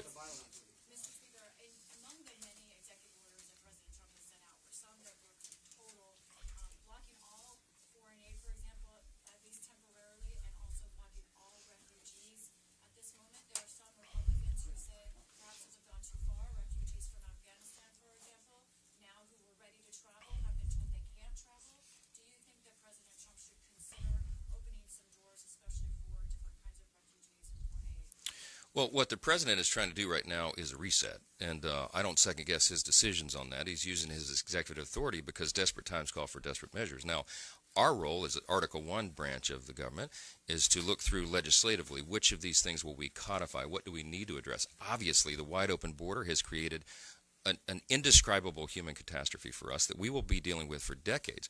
The president is very serious about addressing that, and guess what? So are the American people. Look at the New York Times poll from just 2 or 3 days ago. 87% of Americans say that we should deport illegal aliens who are criminals and dangerous to American citizens. This is, again, common sense. So I think the people are behind the president and his agenda and his priorities, and he's going to make those decisions, and we're going to do our part, and we are going to work together very closely to address all of it. Yes, sir. Second row. Do you have any plans, Mr. Speaker, to potentially have any type of congressional action on the pardons that President Biden issued over the last couple of days? It was shocking. I mean, it was shocking what President Biden did on the way out, pardoning his family for more than a decade of whatever activity, any nonviolent offenses. It was breathtaking to us. I don't think that's anything like that's ever been anticipated. And by the way, go look at the tape. 4 years ago, when it was just implied that President Trump might do something similar, they were apoplectic. Joe Biden himself, Adam Schiff, Chuck Schumer, roll the tape. They all said that would be crazy and unconscionable, and now they're cheering it along. To us, it is disgusting. To us, it probably proves the point, the suspicion that, they call it the Biden crime family. If they weren't the crime family, why do they need pardons, right? Look, there's a lot of attention that's going to be paid to this, and I think that is appropriate, and we will be looking at it as well. So, yeah. Back row, or third back row. Yes, sir. Back in the corner. Yes, sir. Yeah. So, as you guys mentioned, President Trump signed a bunch of executive orders Yep. earlier this week. Are Republicans going to be interested in trying to codify those? Yes. I mean, you're going to see our legislative agenda roll out. We're laser focused right now on appropriations and the reconciliation process, but we've got 2 years here. We're going to have 4 years because we're going to grow the majority in the midterm election in 2026. So you'll see all of this. We are working very closely in close coordination with the White House because this is an America First agenda that takes both of those branches of government to work in tandem. And so what he's doing is kickstarting what will ultimately be our legislative agenda, and you're going to begin to see that. The Lake and Riley Act is a perfect example. The president will have that on his desk for signature, and that's the first of many bills that will be addressing all these great problems. So look for that. There'll be a lot of activity in the days ahead. Thank you all for being here. He will, yes. The end of next week will be down in Florida at Doral at his club, and he's going to come and address the Republicans there. We're looking forward to that.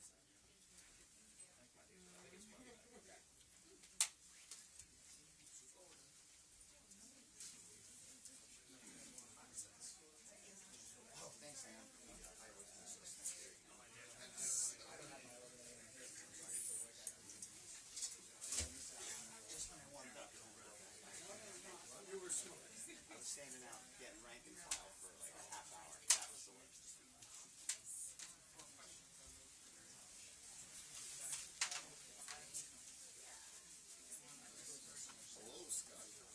I'm just checking to see whose it is. Oh, it's somebody's notes. Huh? Heard. Colorado. Oh, it's a different.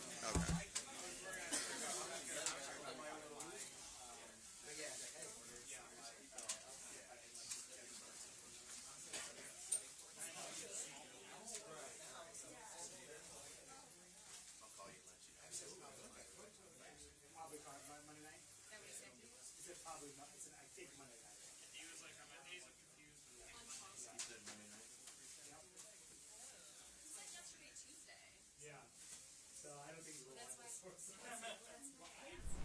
All right, so we were watching there the GOP leadership press conference. Joining us is our RSBN host, Robert McNeely in Washington at our Rumble studios. Your thoughts about some of the leadership messages there and the questions by the press?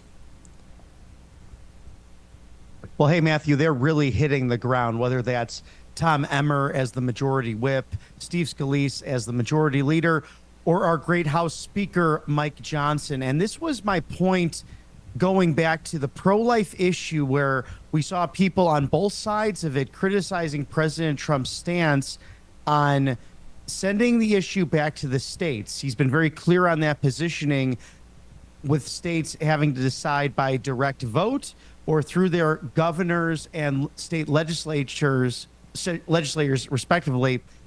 But they're going to reintroduce the Born Alive Act. That's why it was so crucial to get someone like President Trump, who cares about defending the dignity of innocent life, back on the table, because this is where the vast majority of the Democrat Party in D.C. is right now. It's infanticide.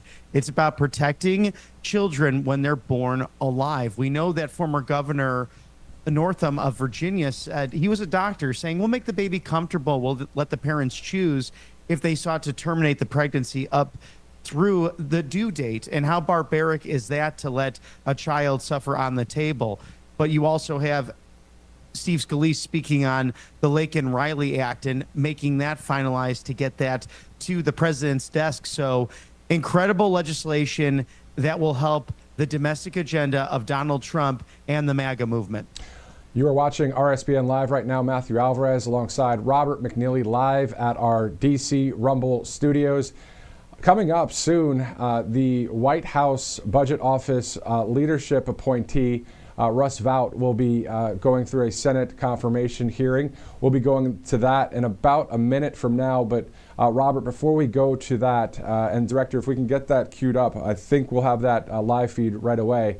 Robert, they talked about off the top of this press conference the Washington National Cathedral bishop. Were you surprised by that? I wish I was, but we've seen this, Matthew, as Eric Metaxas so articulately preached in the last couple of years with the letter to the American church about how the Marxists and the wolves have gotten in behind the pulpit. That could be Protestant churches, that could be Catholic churches, Orthodox churches, are not immune to this monster of progressive thought within its walls. And that's why sadly, I think you're going to see the closing of the Episcopalian ranks within America, because when they're openly violating biblical principle, when they're ignoring people who suffer criminality on the part of illegal migrants, how can anyone take them seriously? They're preaching from the pulpit this woke gospel that has nothing to do with biblical standards and what our Lord and Savior preached. So I think people are really opening their eyes to it. Of course, the great Sean Foyt, the great street preacher, who's so responsible for revival in America, speaking on the fact that God is marching on and that we don't have to worry about politicians like the Bishop of Washington, D.C. Yeah, that was quite the service there yesterday. And again, Pastor Mark Burns will be joining us to talk about yesterday's, let's just call it a fiasco. It was not great yesterday, according to the president, and we watched it here on the network. Pastor Mark Burns, of course, a friend of the president, on a media tour today talking about this exact issue. He will be joining us at about 12 Eastern time. Now, that depends, of course, on the Senate confirmation hearing process for Russ Vought, the White House Budget Office appointee from the president. And also, if for some reason we have to air that interview tomorrow, we will. But you don't want to miss Pastor Mark Burns. Definitely a fiery preacher, someone that loves the Lord, loves Jesus, and we'll see what he has to say about yesterday's National Cathedral so-called prayer service that took place. All right, so again, 10:34 a.m. Eastern time. Bobby, as we know, the White House there, we're looking at it live right now. President Trump signed already 41. I heard two things today from the GOP leadership press conference. They said 41 executive orders. And then Carolyn Levitt on Fox the other day saying 42. So around 41 to 42, definitely with the executive order signed. Do you think that the president will be signing more this week, or is it just who knows? It's very possible. Let's watch what he does on the ground. But he has already authorized the rebuilding of the southern border wall, the closing of it, also authorizing the military, if necessary, to move in on Tren de Aragua and MS-13. And stating in the Oval Office that he's ready to go into Mexico if necessary to stop these criminal cartels. They are now designated as foreign terrorist organizations per the United States, thanks to the president's signature. Of course, we know drill, baby, drill, and all the liquid gold under our feet. President Trump committed to Anwar in Alaska, reestablishing the Keystone XL pipeline throughout North America to bring natural gas and the great liquid gold, of course, right under our feet. As I mentioned, so much for North America and the United States to have a true energy independence that we saw in that first term. We also have the end of DEI and woke in our military and across federal hiring. No more of that nonsense. Two genders are the biological standard, not only of natural law, but now in the United States. So many exciting things President Trump doing, including rescinding those woke Biden policies signed in the waning weeks and months of the last administration. Robert McNeely live there at the Rumble Studios in Washington, D.C. Sir, thank you. We'll see you here shortly. Let's go now to a number of sponsors that we'd like to thank here, including Colonial Metals Group. We're going to go to Washington again for the Russ Vought Senate confirmation hearing at any minute. We'll thank our sponsors, and we'll do that in just a second. Of course, this group here, all about the 401k and IRA when it comes to a backup to the dollar using gold. So you can go to freegoldguide.com for more information on that. freegoldguide.com/RSBN. Next up for our advertisers today and our great sponsors here at the network is TNUSA.com. Tax Network USA, 800-357-1415. Any questions about back taxes or questions about filing taxes, this is a great patriotic group that will help you along the way there. Tax Network USA, TNUSA.com/RSBN. All right, moving on to our next sponsor here, Angel Paste, 10% off using the RSBN promo code, a great group based out of Spring, Texas, where many in southern Texas covered in snow across the south and southeast. But this product here, a great product, and also Valentine's Day is around the corner. So angelpaste.com, the Miracle Cream right there on your screen. Use that RSBN promo code for 10% off. And our final sponsor of the day, none other than Brightcore. The Kimchi One product is absolutely fascinating. It's a great product that takes care of your gut health, and that's where it all starts. The owner there, Kim Bright, all about making America healthy again, and also on Team Trump, Team MAGA, really a supporter, but also creating a great product. So learn more about that product right there. You can go to mybrightcore.com/RSBN or give them a call, 888-722-0936. All right, it's 10:38 a.m. Eastern Time. Let's go to Washington. This is Russell Vought's Senate confirmation for the White House Budget Office, the lead there for the appointee of President Trump. By the president's view, and that will be a general theme throughout this entire hearing. My view of the position is that you come into an administration and you do what the president ran on, what the president's viewpoints are, and you take that viewpoint and you don't need to it say throughout anything the else. agency. My time is up. It's very clear what your stance is on this, and people in this country, women and men alike, should know that. To Senator Crapo. Never mind. Senator Johnson. Mr. Vought, thanks for being here again. Hope this is one of many appearances before this committee. In your appearance before the Homeland Security Committee, I really spent a lot of time on spending. I want to focus on the other part of the budget, which is revenue on this one. But I do want to just kind of talk in general on macro terms. If you take a look at federal outlays averages over the decades, back in the 60s, we spent 8.2% on average. 70s, it was 19.6, 80s, 21.5, the 90s, 19.9%, the 2000s, 19.6%, the 2010 through 19, 21%. This year, we're right around 25% of GDP federal spending. What do you think is an appropriate level as a percentage of GDP? I mean, what would be a goal for this administration to, again, we talked about getting back to a pre-pandemic level of spending. 2019, we spent 4.4. Last 5 years, we've averaged 6.5% or $6.5 trillion. What's an appropriate percentage GDP for federal spending? Well, Senator, it's a great question. We haven't set a fiscal goal yet for this administration, but I think trying to get back to historical levels of outlays is one of those important first steps to begin to find out ways to be able to not set records as a percentage of GDP, whether that is spending outlays as a percentage of GDP or debt as a percentage of GDP. As you know, we're now above levels in World War II, which we never thought we would get there outside of crises.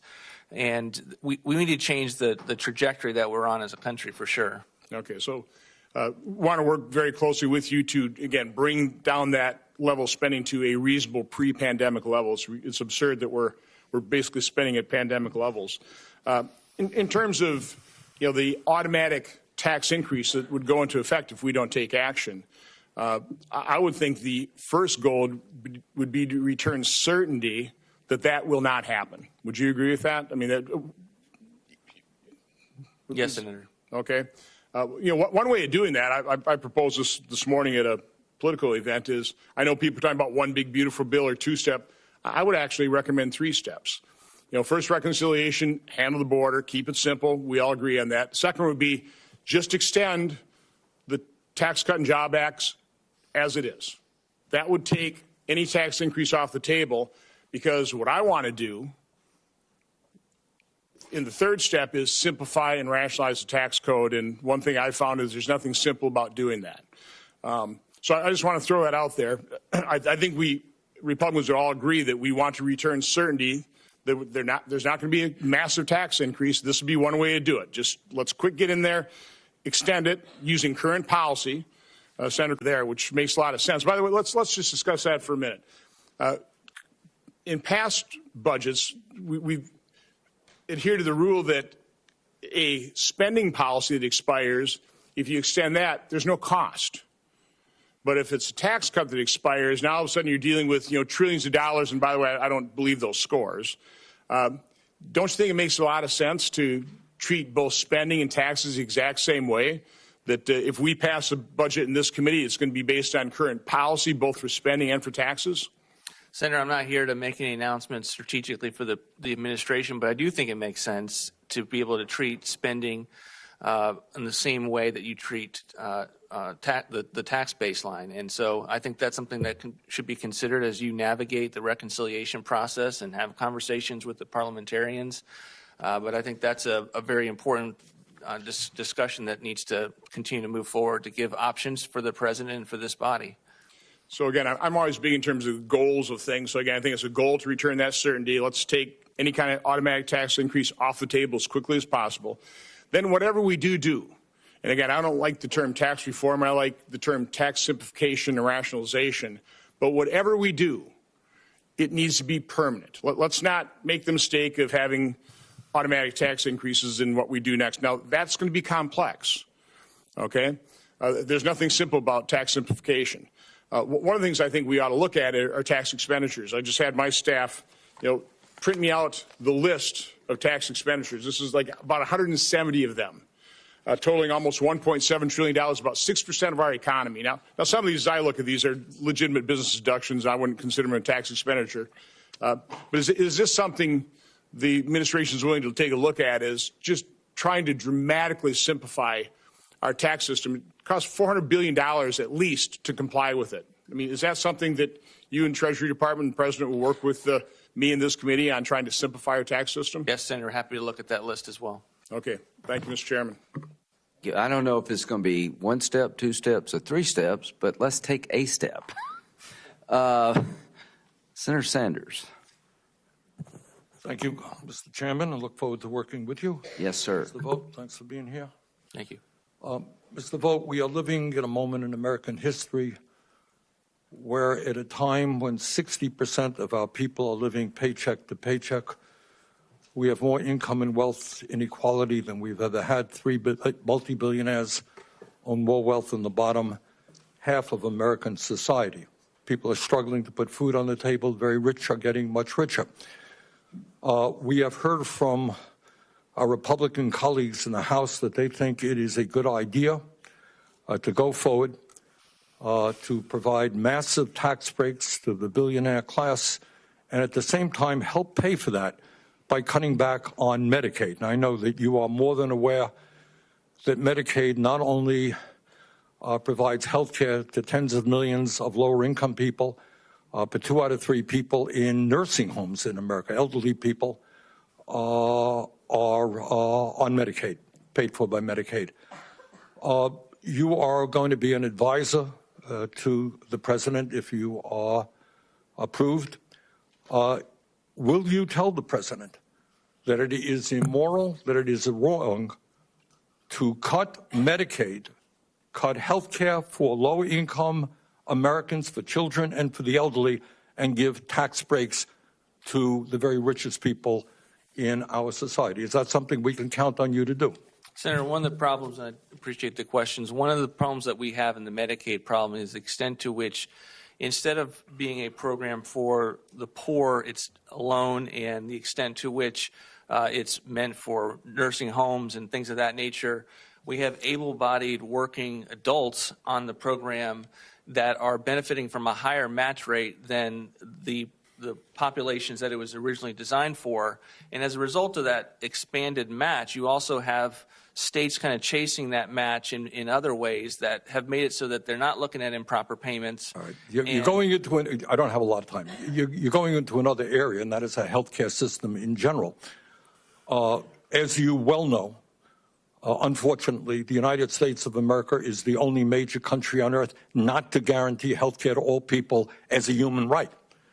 And the result of that, despite Medicaid, and we can argue about this or that aspect of Medicaid, despite that, 85 million Americans are uninsured or underinsured. And importantly, and your colleague Mr. Musk made this point, we are spending far more on health care than any other country per person.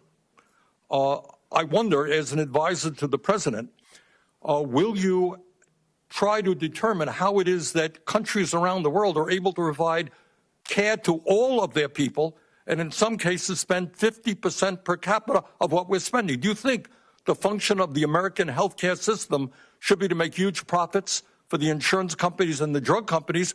Or do you think maybe we should have a system that guarantees healthcare to all people as a human right? Do you believe that healthcare is a human right? Senator, I believe that it's very, very important that we put the healthcare dollars that the taxpayers are covering for the healthcare system, which you just mentioned is substantial, and to make sure we have the best outcomes in those programs. I want the people who benefit from Medicaid to have a great Medicaid program. And I look at a situation, a tragedy we had where DeMonte Driver, a 12-year-old, dies of a toothache because the infection was never You're right. Never, the healthcare, never found. Look, I don't want to argue. The healthcare system, in my view, is broken. It's dysfunctional. But my question to you, it's a simple one, as an advisor to the president. Do you think we should join every other major country on earth and say, you know what? Whether you're poor, you're rich, you're young, you're old, healthcare is a human right. We are the richest country in the history of the world. Do you think we should do what every other major country on earth does?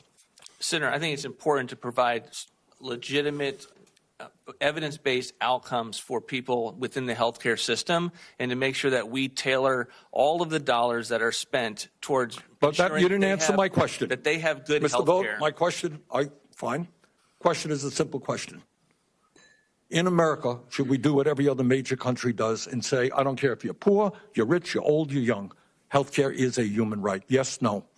Senator, I think the president has not made he ran on providing good healthcare outcomes. That's my view. You're an advisor to the president. You're going to be a key advisor if you are approved. Do you think that healthcare is a human right that every American should be entitled to?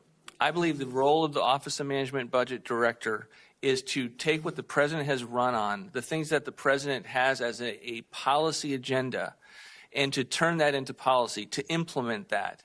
And so to the extent that he has run on having lower prescription drugs, that's a priority of the administration. Good. Are you? Well, thank you. All right. The president in the past, I don't know about recently, has indicated that he would maybe do what President Biden did, stand up to big pharma. We are paying now, in some cases, 10 times more, as you know, for the same exact drug that other countries are paying. Are you going to advise the president to take on big pharma and do what he promised to do? And that is have Americans not pay a nickel more than other countries for prescription drugs. Will you advise him to do that? Senator, the president has not made an announcement since he's been in office, but he certainly ran on this issue. There was a speech with regard to making sure that we were getting the same types of arrangements that the other countries were, given the amount that we're investing in it. But he also, Senator, wants to do it in a careful way, so that we are not ruining the phenomena and the industry that allows us to have life-saving I got it. I do understand that, and I don't disagree with that. Drugs. We want innovation. But will you maintain what we fought very hard to do what every other country does, have Medicare negotiate prescription drug prices with the industry? No, Senator, I'm not here to get in front of the president on any of his policies, other than to say that this has been a priority for him, and I think your question reflects that it's been a priority of his. I've overextended my time. Thank you, Mr. Chairman. Thank you, Senator Sanders. Senator Cornyn. Mr. Vought, thank you for your willingness to serve the nation again, and especially to you and your family. You know that this job comes with it's more than its fair share of abuse that you receive, but I believe this is a once-in-a-generation opportunity to do what we need to do to get our spending in check and to and to make sure that we do what you said, I think, at the beginning of your testimony, which is the most important thing the federal government does, is provide for the security and safety of the American people. You remember 15 years ago, Admiral Mullen, chairman of the Joint Chiefs of Staff, said the biggest threat to our national security was our debt. Now, when he said that, I thought that was kind of an unusual thing to say, but if you think of it as a prediction, it's literally become true, because now we spend more money on interest on the national debt than we do on defense. And that is a recipe for disaster in what I think is the most dangerous world we've seen since World War II. But let me take you back to the issue of inflation. we've just come off of a 40-year high inflation rate for the American people, which is sort of a silent tax, which degrades the standard of living for all Americans. And how is inflation related to government spending? Well, thank you, Senator. This is an important moment in historic for our country to be able to get a handle on our debt and deficits, and I believe that spending is a big driver of inflation. I think you saw that under the Biden administration when they put forward some of the COVID packages early in his administration. All of a sudden, we had an inflation problem. I predicted it at the time. Larry Summers on the Democrat side predicted it at the time, and we saw something that the so-called experts told us we'd never see again, which is inflation at the levels that the American people could not absorb, nor should they ever be expected to. So I think it's both an energy phenomena, I think it's a regulatory phenomena, and I think it's a spending component. I think Milton Friedman would agree with you on the spending side, certainly. So the federal government spends roughly $6.75 trillion at the present time. I know none of us can really even get our brain around how much money that is. It's a lot of money. But we also took in last year about $4.5 trillion in revenue. So there's a significant gap between what the federal government spends and what the federal government gets in terms of revenue. Do you think that's sustainable? No, sir, it is not. We have to get spending under control. I think what we've seen, though, is that revenues have been hovering about where they have been historically as a percentage of GDP, and as a result, the problem is primarily on the spending side, and that's one of the reasons that you've seen in the first term the president put forward substantial numbers of savings and reforms to get a handle on the spending component of the federal budget. And right now, the Congress appropriates roughly 28% of the money that the federal government spends. The rest of it is mandatory spending and is spent under the tax code, as Senator Johnson pointed out. I don't know how we're ever going to balance the budget just looking at 28% of what the federal government spends. That's not to say we should not look at it, but do you agree with me that we need to look at mandatory spending programs? I understand that Medicare and Social Security, absent bipartisan support, are unlikely to be the sources of any savings on spending. But we spend, I think at last count, roughly $700 billion a year on mandatory spending programs that Congress turns on. It doesn't cap. It doesn't have a cost of living index. It's just based on demand, and they grow at 6, 7, 8%. Do you think we need to look at non-Social Security, non-Medicare mandatory spending to find some of the savings? Yes, Senator, and it's one of the reasons why there's substantial numbers of savings and reforms. Many of this is getting better outcomes in these programs that were consistent with the president's protection of Social Security and Medicare that still allowed us to get to balance in the budget that we last sent up in the first term. The president's approach has been get after the bureaucracy that's largely wasting money and be able to get people back to work with things like welfare reform and other reforms that we've seen historically work to get better labor force participation and a better economy. Thank you. Senator Warner. Thank you, Mr. Chairman. Mr. Vought, it's good to see you. You know, these hearings are important. I kind of view them as a job interview. I got to tell you, though, I'm kind of curious about your background. 12 years on the Hill, government bureaucrat, right-wing think tank. Seems to me you're a total product of what MAGA folks call the swamp. I'm not sure how that swamp expertise is going to help you in this job. I'm a little different than most folks here. I actually run a business, met a payroll, managed an operation. You've had no private sector experience.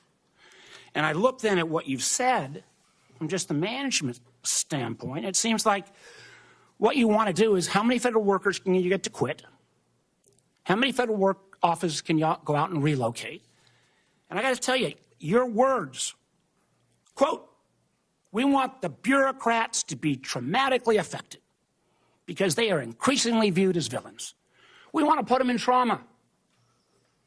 I got to tell you, You want to be OMB and help oversee this workforce, and you want to put the workforce in trauma? Sir, that would be management malpractice.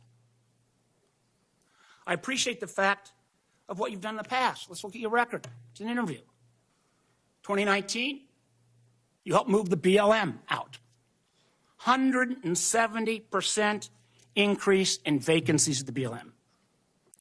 GAO, the folks supposed to be independent, said that move dramatically impaired its ability to serve the American people. Another failure that some of us pointed out. Last time you said, let's move part of the Department of Agriculture out. 2 bureaus. Led to 40% and 60% reduction in effectiveness. Then we get to your Magnus. At least I'll give you credit for putting it down in writing. Project 2025 and that handbook. Sir, I do appreciate the fact, one of the things you said, which was you think it's important for the federal government to keep our nation safe. Probably the most important thing I've done in this job is my work with the intelligence community. I'm chair and vice chair now. We got thousands of men and women who work in the intelligence community without a lot of fanfare. You realize, of course, I hope, that to become a CIA agent, it takes about a year to get a security clearance. You aware of that? Yes, Senator. All right. So in your Project 25, Magnus, you put forward the idea that somehow breaking up the CIA and moving it around the country would make our nation more safe? Do you not understand, sir, that if President Trump, by having the intelligence community close to him, to have ability from folks from NSA, to CIA, the Pentagon, the FBI in this region, your idea of let's somehow go on this ideological jihad to break up the intelligence community's effectiveness? I would ask you, sir, can you show any evidence that somehow we would make our nation safer if you put your political litmus test and this idea of bringing trauma to the federal workforce by taking the intelligence community, which has been supported on a bipartisan basis year in and year out, and somehow breaking it up and spreading it hither and yon just for a political purpose? How does that make our nation safer? Senator, I never proposed that, and the president has disassociated himself from Project 2025. It's a mischaracterization of my role. Okay, good. We're here on the record. You're going to commit to make sure, I would argue you have to make a business case before you start breaking up the government. I'm all for effectiveness.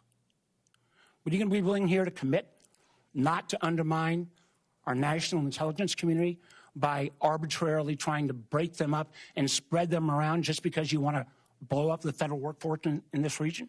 Yes, Senator. There's no policy process that the Trump administration had done that's producing arbitrary results. And let me speak to the question that you raised with regard to my comments about the bureaucracy. They were specifically in reference to the weaponized bureaucracy that we've seen certainly at the DOJ. And so you are the arbiter of who's weaponized and who's not? You get, again, I hope my colleagues will raise, I think, your completely irresponsible actions on so-called Schedule F. We put a civil service in place, but I urge you, sir, if you become in this position, think long and hard about the men and women of the national security and the intelligence community before you go on some political jihad of trying to score points by simply trying to break up an operation that actually functions better because of their close collaboration. And your comments about the federal workforce, I find disqualifying on this basis. Thank you, Mr. Chairman. Thank you. Senator Kennedy. Thank you, Mr. Chairman. Mr. Vought, welcome. Thank you, Senator. In my judgment, I do not know a single person in Washington or outside Washington who knows more about the federal budget than you do. I used to read your your suggestions during President Trump's first term, many of which Congress ignored. We shouldn't have. I am delighted that the President picked you. I have read that since 2019,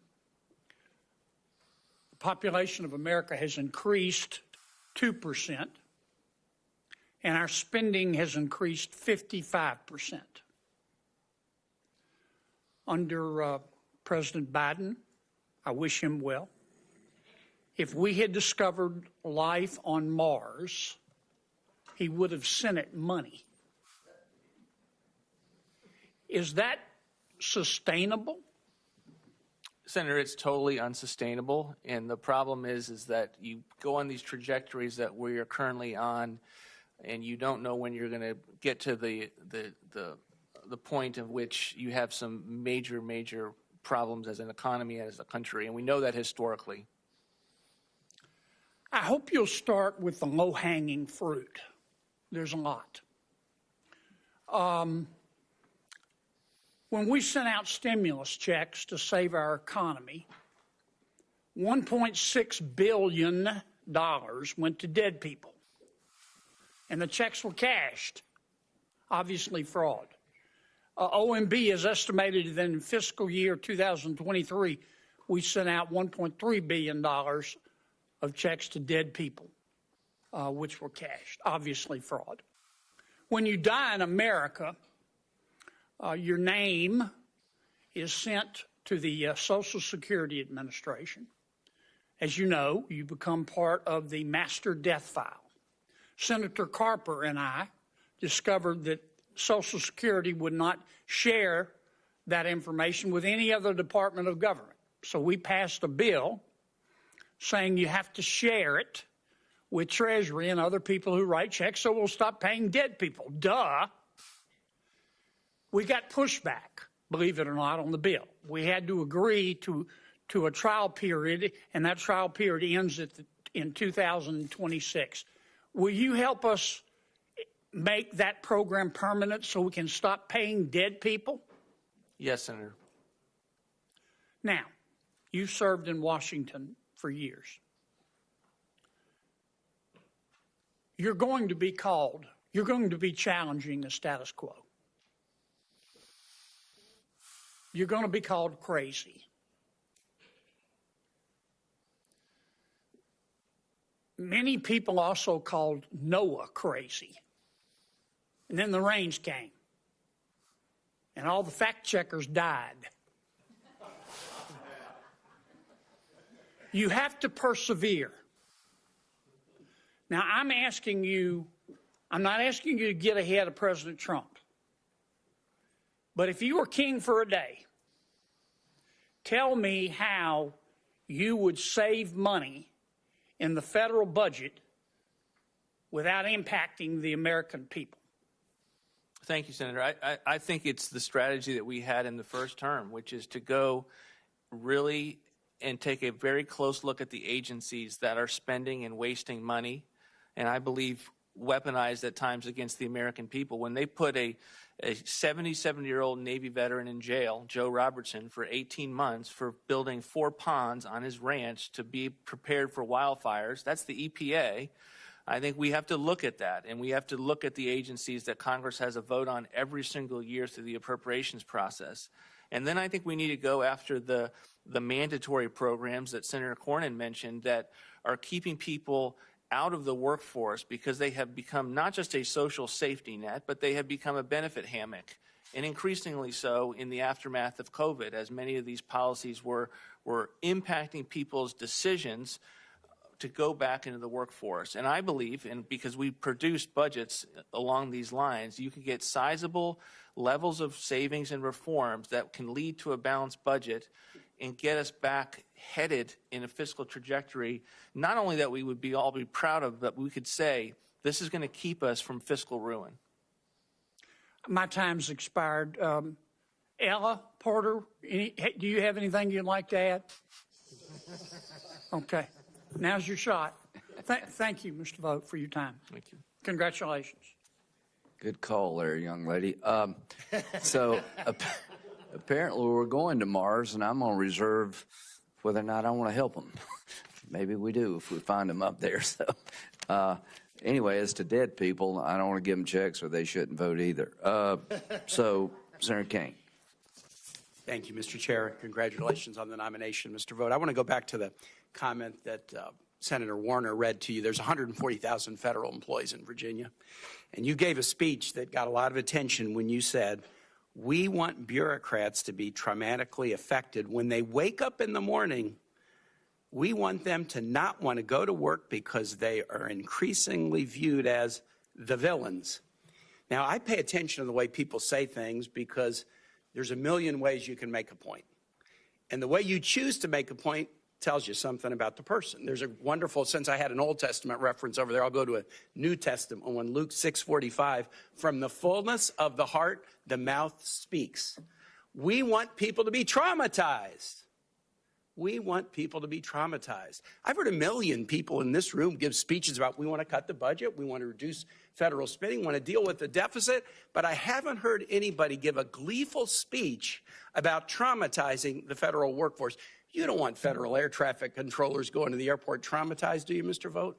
No, Senator. You don't want the people inspecting our food, our medicine, our infant formula as federal. You don't want them to go to work traumatized, do you? No, Senator. You don't want the Nor have I people said that. interdicting drugs at the border. You don't want them going to work traumatized, do you? No, Senator. And you don't want people who are working for you at the OMB, who many people would think, well, they're in the White House, they must be. You don't want them traumatized, do you? No, Senator. Thank you for expanding on that. Yeah, I mean, well, I felt like I had to, because I got 140,000 people, and most of them have families, and they're trying to do a good job. Was your comment about people being traumatized just focused on the federal workforce, or was it more broadly about state employees and local government employees, too? Senator, it was about the weaponized bureaucracy that unfortunately... I'm going to get to weaponized in a minute, but you were talking about the federal workforce. I was talking about the bureaucracy that I experienced and that have... At the federal level. At the federal level. You were not talking about state I can't employees. speak. I have no experience with the state. You were not talking about local employees? Was not. Your mother was a public school teacher, correct? Yes, Senator. So you were talking about you want the federal workforce to be traumatized. I like a lot of presidents. I'm a Lincoln fan. Are you a Lincoln fan? Yes, Senator. Lincoln spoke to a nation at war, and he said, with malice towards none and charity towards all. And he was saying that to the North and the South. He didn't say, we want you to be traumatized. He was a bridge builder and a unifier, and that's what public servants should be. They shouldn't gleefully be wishing trauma on people who are trying to serve their fellow man. I want to get to woke and weaponized. You were the president of the Center for Renewing America, and the think tank produced a 2023 budget proposal calling a commitment to end woke and weaponized government. Do you remember that? Yes, Senator. And that's the correct title? Yes, Senator. It's 104 pages of details to end woke and weaponized government. And it proposes deep cuts to the SNAP program. Is providing nutrition assistance to low-income kids woke and weaponized? Senator, I'm not here to talk about the budget that the center put out. I'm here on behalf of the president. You just said you did that. I want to know what's woke and weaponized about providing food assistance to low-income kids. Well, again, I'm not here on behalf of my center, on behalf of the president. I know that, but this is your work product. I mean, you can say it's not woke and weaponized, or you can tell me why it's woke and weaponized. I don't think SNAP programs or benefits for kids are woke and weaponized. Do you agree with me? When we refer to the federal government being weaponized, we're referring to bureaucracies that Okay, so you're not in, you didn't include SNAP, you proposed to cut SNAP, but you're not saying it's woke and weaponized. Again, I am not going to answer questions about the Center for Renewing You America's propose products. deep cuts to Pell Grants. Is helping kids pay for college and helping their families, is that woke and weaponized? Again, I'm not here to defend the Center for Renewing America's I get budget. it that you're not here to defend that work product, and I can understand why. You propose deep cuts to Medicaid for millions of low-income families. Why is that woke and weaponized? You propose undermining health insurance. Why is that woke and weaponized? Eliminating tenant-based rental assistance. Why is that woke and weaponized? Eliminating the low-income housing energy assistance program. This was all in your document about ending woke and weaponized government. Okay, let's see. We want to traumatize federal employees, and then we want to take all these programs that help everyday people who are struggling and cut them because they're woke and weaponized. Those are your words, not mine. From the fullness of the heart, the mouth speaks. I yield back. Thank you. Senator Ricketts. Thank you, Mr. Chairman. My colleague next to me here from Louisiana has already referenced the federal spending, roughly $4.4 trillion in 2019 and 6.9 in 2024. I think the budget that President Biden's proposal was for $7 trillion. He referenced the 55% increase in just 5 years. We greatly expanded federal spending, recklessly expanded it, and including a number of areas that my colleague from Virginia just was referencing. Areas were expanded, for example, during COVID and never brought back down to, say, 2019 levels. That reckless spending has led to 40-year high inflation. We've talked about that as well. And you, in your opening remarks, remarked how Americans are worse off today, 4 years later, after Joe Biden, because of his reckless spending, contributed to this inflation. But that's not the only thing that contributed to how Americans are being hurt by the policies of this Biden administration that just left. One of the other areas that they have been hurt by is the regulation. And you've mentioned some of the bureaucracy is out of control, throwing a 77-year-old in prison for building ponds. But if you look over the last 4 years, the Biden administration put in over 100,000 pages of new regulation, 33 feet tall, taller than a 3-story building worth of regulations.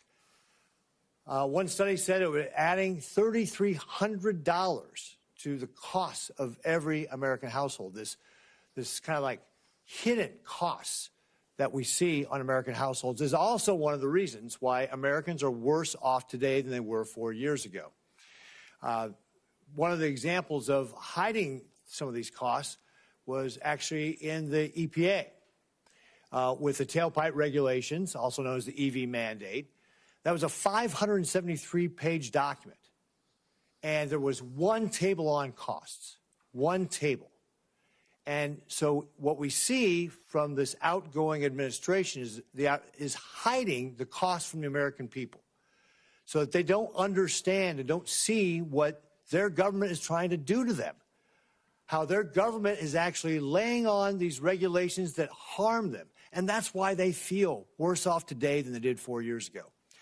If you're confirmed, will you commit that you will work with me to help reverse and expose the regulations and how agencies tried to hide the cost, try to play around with the numbers? You may have heard the phrase, there's lies, damn lies, and statistics, right? We need to make sure that when we are passing regulations, that we have a full cost-benefit analysis, that people understand the trade-offs they're making by having regulation. Will you, if you're confirmed, commit that you will work with us to be able to make sure that we fully understand the cost of this and that these agencies will not try to hide the cost of the regulations? Yes, absolutely. And this is one of those fundamental apparatuses that we need to get back in place that we had in the first term. If confirmed, it will be one of the earliest projects that I'm a part of. Great. Thank you very much, Mr. Vought. Also, I want to switch gears on you a little bit here as well, because it's also another example of how the bureaucracy is failing. As you know, biofuels are important to my state of Nebraska. We're an agricultural state. Biofuels are a way for us to be able to help clean up the environment, reduce our reliance on foreign sources of energy, and it's great for farmers and ranchers as well. It also helps save consumers money at the pump. The Renewable Fuel Standard and the Renewable Volume Obligations, RVOs, are priorities for me and my state. In the 2026 RVOs were supposed to be filed November 1st, 2024, and now it looks like it's going to be in December. And I'm sure the folks who were in business in the past know that certainty is important for businesses. And we're going to be over a year behind. Will you commit to working with me to help make sure that the bureaucracies are following the law and fulfilling their obligations, for example, in this case specifically, to get the RVOs out on a timely basis? Yes, Senator. Great. And then one last area, since I'm running out of time here real quick. We must tackle the national debt. It's the biggest internal threat. We've kind of talked about it already, but the Chinese Communist Party is the biggest external threat we face as a nation. How will you ensure that we are protecting federal dollars in the contracting process to make sure that our adversaries and entities that are hostile to us, like the Chinese Communist Party, are not being subsidized by our American tax dollars, and how will you advise the administration on that?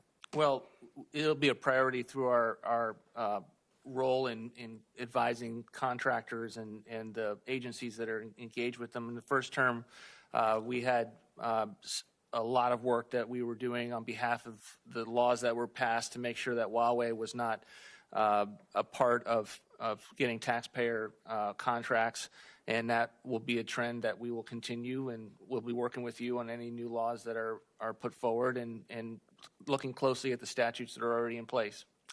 Thank you, Mr. Vought. I appreciate it. I've run over my time, but you also have very cute daughters, so I'm glad they're here today. Thank you, Mr. Chairman. Senator Van Hollen. Thank you, Mr. Chairman. Mr. Vought, good to see you.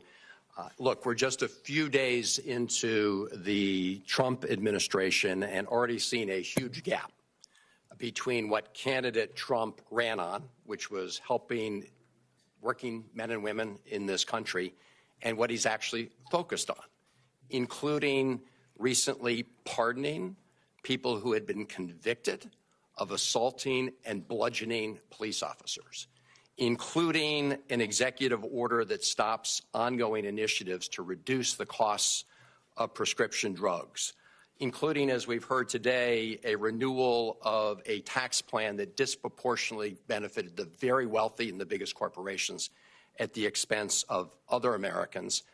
As we saw on the dais during the swearing in, the golden age for America will be great for the billionaire tech titans who had seats better than those of the incoming cabinet officers. So President Trump was very clear that he's going to govern in a way that was different than candidate Trump.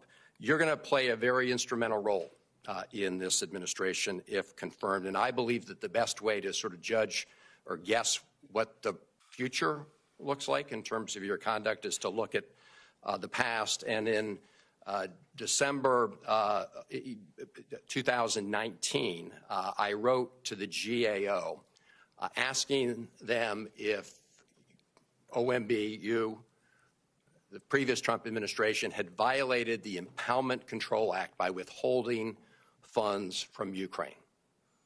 And in January, I got the response back, and their conclusion was yes, that you had violated the Impoundment Control Act. Mr. Chairman, I ask unanimous consent that the letter I received from GAO be entered into the record. Without objection. Now, I listened very carefully to the exchange you had with Senator Murray, and you had a very clear opportunity to say, yes, you will comply with the Impoundment Control Act. I didn't hear you say that, so just to give you another chance, will you comply with the Impoundment Control Act? Senator, the President ran against the Impoundment Control Act. This is, Mr. Vought, I know what the President did. He wants to change lots of things. He can submit legislation to do that. But you are going to be the head of OMB, and here today at this hearing, you're refusing to commit to comply with the Impoundment Control Act. Is that right? Are you refusing to commit to complying? Senator, the administration has to go through a policy process to understand the legal parameters for operating in the ICA. Okay, I'm going to reclaim my time. I'm sorry. I was just, it seems that complying with the current law, even if you disagree with it, would result in a clear answer. Yes, I will comply with the current law, including the Impoundment Control Act. Let me turn to DOJ. All of us support greater government efficiency. I'd like to see it in many different agencies, including the Pentagon, which is the one agency which has continued to fail audits. Now, Elon Musk is going to head up DOGE. And what I'm worried about DOGE is that it will not bring efficiency, but it will open the door to political cronyism. So my question to you is this.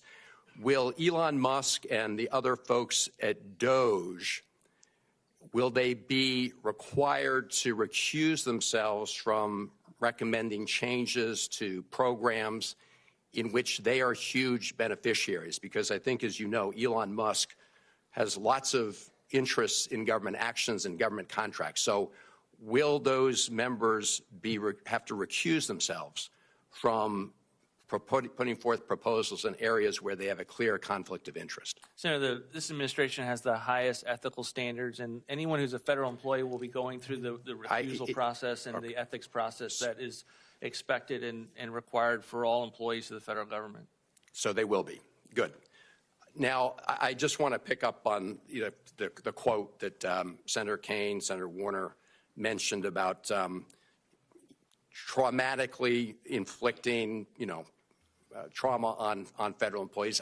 Is this an opportunity for you to retract that statement and apologize to those civil servants? Do you want to use this opportunity to do that? Senator, as I've said before, I was referring specifically to weaponized bureaucracies that are aimed against the American people themselves, and the president that was their boss, the person that was put in charge of that. I've looked at the transcript. It was much broader than that.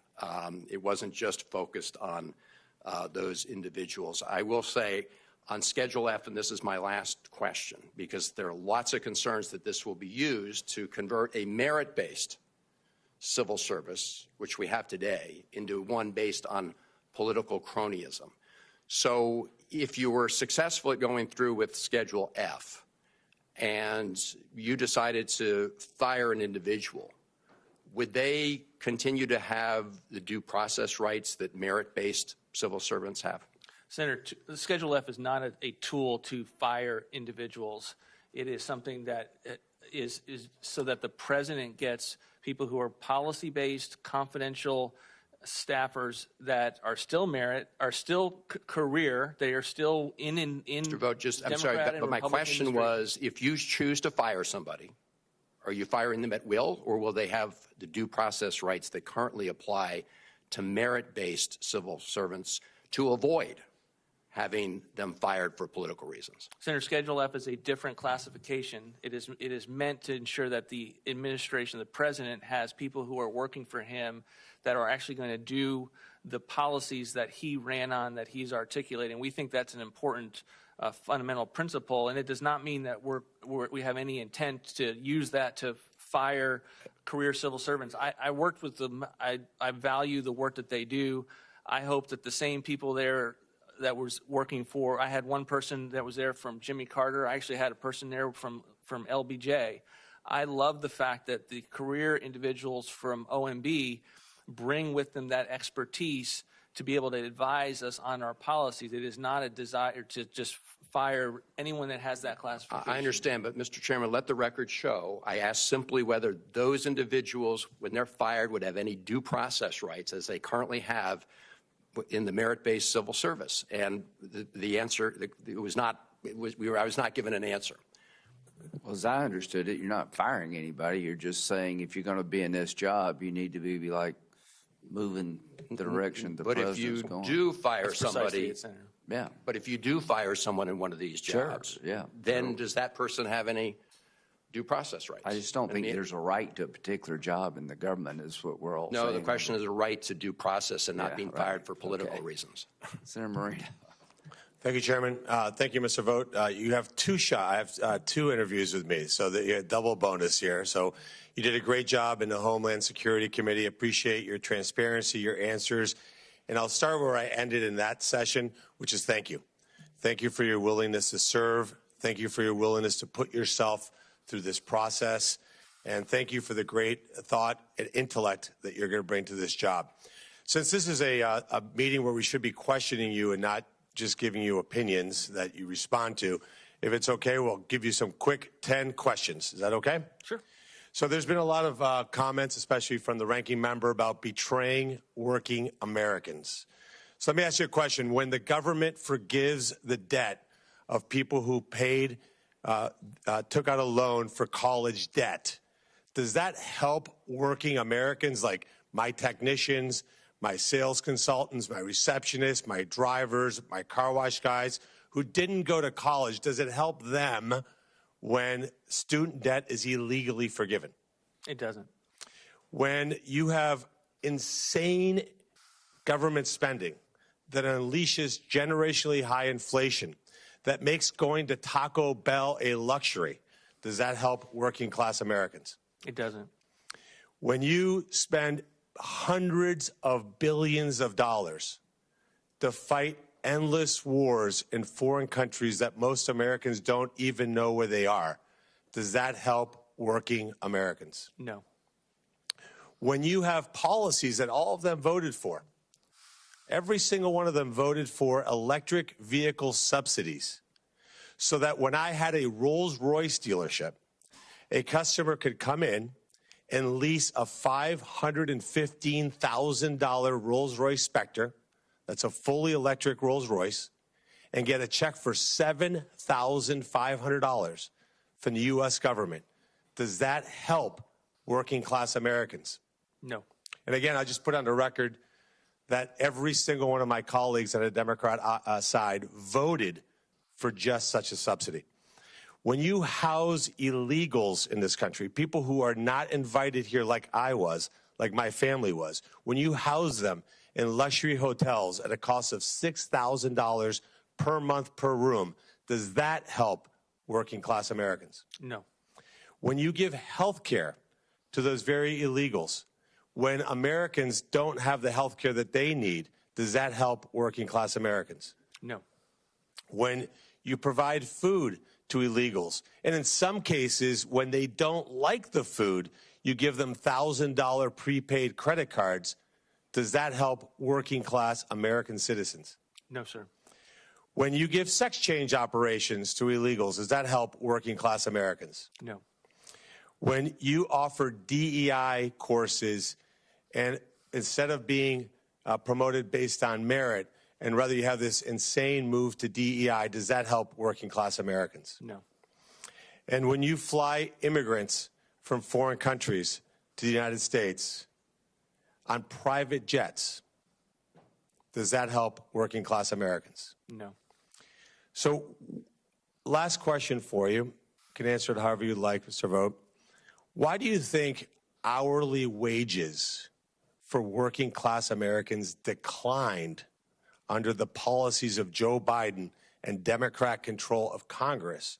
And yet when President Trump was in the White House, hourly wages actually went up for the first time in a generation. Well, Senator, thanks for the question. I think it's because we had an administration that was doing everything it can to unleash the American economy, have cheap energy, to be able to have a regulatory sector that was not adding burdens, that was not worth it from a cost-benefit perspective, and to free the American people and entrepreneurs to take risk and to hire people and to increase salaries. And I think you get that with the policies that the president has run on, and I think we're going to see that in a very soon amount of time. So if you were to say who betrayed working class Americans, was it Joe Biden and the Democrats or President Trump? He certainly was not President Trump. Thank you. Senator Lujan. Mr. Chairman, thank you very much. Mr. Vought, you authored sections of Project 2025, which sets forth a blueprint for dangerous plans under this new administration. You'll have an enormous responsibility at OMB, and given your record, I have serious questions about whether you can be trusted to carry out the law and safeguard programs that many Americans rely on, like Medicare, Medicaid, Social Security, and many more. You also authored this 2023 budget proposal at a foundation that I believe that you helped to found over at the Center for Renewing Americans. Is that correct? I did help found the Center for Renewing America and put that together. And you stand by your name? Senator, I'm not here to talk about the proposals of the Center for Renewing America. Mr. Vought, my question is a simple one. You stand by your name? I do stand by my name. Do you stand by your word? Yes, sir. Well, I appreciate that because you signed this document. This is your signature? Yes, sir. Appreciate that. Mr. Vought, in 2021, what was the reason for founding this center? We wanted to continue the work on policies that were based on the principles of President Trump running for office in his first term. And we wanted to make sure that the political class here, the agenda-setting functions, were not going to ignore those important America First perspectives. But again, Senator, I'm not here on behalf of the center. I'm here on behalf of the president's policies that he ran on, Appreciate that he's that. already acting on. Mr. Chairman, I ask unanimous consent to submit this into the record. Mr. Vought, do you know how many families receive assistance through the Low Income Energy Assistance Program? Not off the top of my head. Would it surprise you if it was estimated about 5.9 million families according to the National Consumer Law Center? It would not. Your 2023 budget from Center for Renewing America proposed eliminating LIHEAP funding entirely, which would force millions of Americans to see skyrocketing energy costs, especially this week as temperatures are dipping below zero across the country. I think that's important, especially those of us that represent states where many of our constituents depend on these programs when it gets cold. Mr. Vought, you authored Chapter 2 of Project 2025 titled Executive Office of the President of the United States, correct? Yes, sir. Thank you. Mr. Chairman, I ask unanimous consent to enter Chapter 2 of Project 2025 into the record. In this chapter, you wrote that the Trump administration must reaffirm its commitments to, quote, preventing drug use before it starts, providing treatment that leads to long-term recovery, end quote. Mr. Vought, do you know that Medicaid is the largest payer for substance use disorder services in the United States? Yes, Senator. About 38% of folks in this space depend on that program, but in the budget from your group, the Center for Renewing America, you included significant cuts to Medicaid, a total of $2.3 trillion of cuts over 10 years. Now, Mr. Vought, on April 8, 2024, you tweeted that, quote, defending life is the most important thing to me, end quote. Does that sound correct? Senator, on behalf of the administration, I will be putting in place the president's views on life and abortion. Mr. Vought, do you know that roughly, or do you know what roughly percentage of American babies are born with Medicaid health coverage every year? I don't know. About 41%. Would that surprise you? It would not. In your same budget, you call to eliminate the federal matching percentage floor for states. This would eliminate crucial investments that will put the health care of pregnant mothers in jeopardy. Your budget says that it would cut over $650 billion from that program alone. Mr. Vought, do you know that Head Start promotes school readiness for children from birth to age 5? Yes, Senator. Do you know how many children were served by Head Start in FY23? Not off the top of my head, Senator. Over 770,000 children. Your budget proposes a 50% funding reduction for Head Start programs. In your budget, you included a statement that said Head Start participants have worse behavior and academic outcomes than children who do not enroll in the program, end quote. 2 members of this committee are Head Start graduates, including myself. Does that surprise you? No. That Senator. outcomes from Head Start got a couple folks to the United States Senate? It does not surprise me, Senator. Would you like to apologize about that statement? I wasn't referring to anybody in particular, Senator.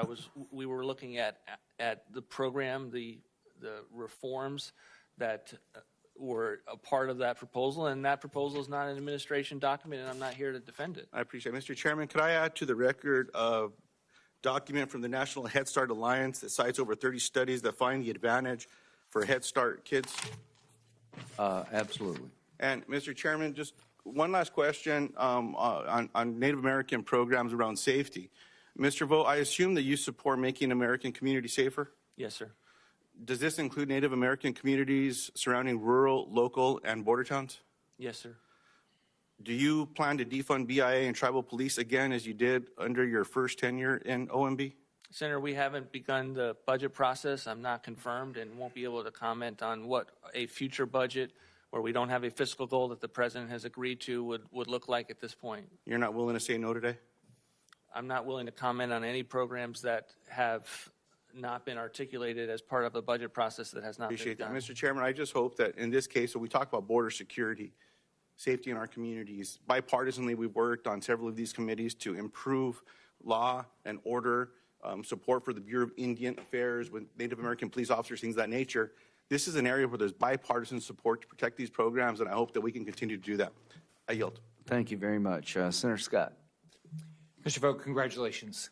Thank you. You did a great job under the first Trump administration, and I know you're going to do a great job under this administration, and I look forward to working with you.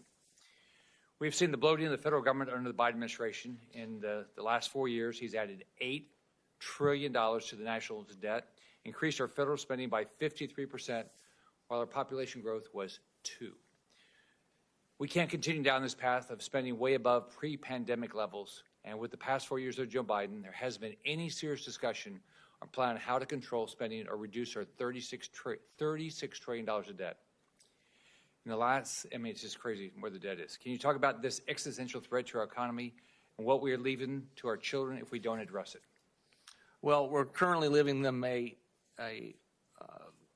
legacy of debt and higher taxes if we don't deal with the fact that as a country we're spending too much. And that's one of the reasons that we have consistently in the first term put forward budgets that would address the fiscal situation, have common sense reform, savings, get a handle on the agencies that we think are wasting taxpayer dollars, and also to keep the economy growing. I mean, that's a part of what's necessary to balance the books. You've got to also have a dynamic accounting where you bring revenues in, and that's something that's going to be very, very important for this administration. I went to a drive-through restaurant the other day, and one of the ladies said to me, she said that she moved to Florida when I was governor because she thought she could get a job, and she clearly did. We added 1.7 million jobs, but she said the last 4 years with the inflation, she's finding it very difficult to survive. She's got 2 little kids. So what are some of the policies that could be implemented? Not that you haven't done this yet, but what are some of the ideas that President Trump could implement to start reducing inflation? Well, Senator, we're clearly going to address the spending side. The president's instituted and created DOGE in addition to OMB. He's already put out an EO to unleash American energy and directing all the agencies to be trying to do everything they can to get permits going, to be able to get rid of regulations that are binding the pursuit of American energy, and then the deregulatory process of getting that back up and running. The president's given us a new goal. In the first term, we had a 2-for-1 goal. Now we have one for 10-for-1. We think we can hit that. We overshot the first goal, and we fully intend to do our best to hit that goal. But those are all things that are going to be impacting the bottom line, the pocketbook of the person that moved to Florida for that precise reason. So if we don't, you've seen some of our Senator Ron Johnson's work he's put out, that how much the budget's just grown. If you look at inflation adjusted since Clinton, inflation adjusted after Obama, it's staggering how much it's grown. So what's the chance that we're going to see a significant reduction in interest rates, which are hurting people, the high interest rates under Biden? What's the chance that we're going to see inflation come under control if we don't get this budget down? I think those two come together. I think you've got to tackle your budgets, your spending, to be able to have a shot at taming inflation, about having interest rates that can come down. Obviously, when we left office, interest rates were nowhere near where they are. The debt we spent $350 billion in interest payments the last year that I was there. We're now up to about $900 billion in interest payments beyond what we spend in defense. So this is the wrong trajectory that you want to be on, and we fully intend, if confirmed, for me to have a role in changing that course. So this is not the easiest job you had before. It's not the easiest job you're going to do again. Why do you want to do this? I mean, it's work to try to eliminate the cruel inflation and the impact on people's inability to buy a house because of interest rates and things like that. Why would you want to do this? Well, I think that I bring a particular expertise, having done the job before, that I want to be able to hit the ground running And it's very rare that you have a chance to do a job better after thinking about it for 4 years. And I'm very thankful that the president has given me this opportunity, and I'm hopefully I get through as a confirmed appointee. All right. Thank you, Mr. Chairman. Thank you. Senator Padilla. Thank you, Mr. Chair. Mr. Vogt, thank you for being here. I can't help but notice how many times I've heard throughout the hearing today your argument that the Impoundment Control Act is unconstitutional. But the fact that the incoming general counsel at OMB, along with you, in your final days of the first Trump administration, specifically requested legislative adjustments to the Impoundment Control Act. What that tells me is that you do, in fact, understand the constitutionality of this law as not just currently on the books, but upheld by the courts. In your testimony here today and through how you served in the first Trump administration, it also strikes me you come across as someone who thinks they know better than Congress, better than this committee, and at times even better than the president during the first Trump administration. You testified last week that you've been thinking about returning to the OMB for the last 4 years, and I can only hope and pray that, should you be confirmed, that you would uphold the Constitution above all else. I mean, I normally think folks willing to put themselves out for a position in public service for their willingness, because it's not easy. My colleague, Senator Lujan, raised some of your contributions to Project 2025. And in that Project 2025, you write that the OMB director should be, quote, aggressive in wielding the tool of apportionment on behalf of the president's agenda, and, quote, defend the apportionment power against attacks from Congress. It's particularly striking that there's so many members of this committee that seem eager, anxious, ready to vote for your confirmation when there's a clear disregard and disdain for Congress's appropriation authority. Frankly, Mr. Chairman, I know you're one of the appropriators. I wish you would join us and try to drive home this point, because it's setting the stage for how we will be working together over the next 4 years. I have to take this opportunity to echo Senator Peters, who raised a specific concern during your hearing in the Homeland Security Committee last week, outlining the fact that your record is particularly concerning for disaster-impacted states, given your previous unlawful actions to politicize, withhold, and slow the distribution of disaster or even foreign aid. So my question to you is this, Mr. Vought: if confirmed, will you or will you not politicize disaster funding and deny funds provided by Congress for American families and businesses that have been devastated by natural disasters? Senator, I would not politicize the dispersing of federal funds in any capacity. Well, that's great to hear, because you say you're going to implement the president's agenda, and I've been paying very close to his remarks since the outset of the devastating fires in Southern California these last few weeks. I'd like to ask you, Mr. Vought, will you commit to getting congressionally appropriated funding out to Californians devastated by these fires as quickly as possible? Senator, the president has always been a firm distributor of federal resources to areas that need disaster money, and I don't expect that to change. And that's characterized my time at OMB the first time around. To your earlier question, I do support and will take an oath to uphold the Constitution, and that will continue if confirmed in this capacity. So two comments, just again for the record. Glad you're pledging to uphold the Constitution, because the Constitution and the law is clear as it pertains to the Impoundment Control Act. So unlike some of your clearly understood efforts in the first term, I hope you don't go back to those bad faith practices and efforts in the second term. And you're suggesting that you're not going to politicize the disbursement of funds, you're going to get them out the door as quickly as possible.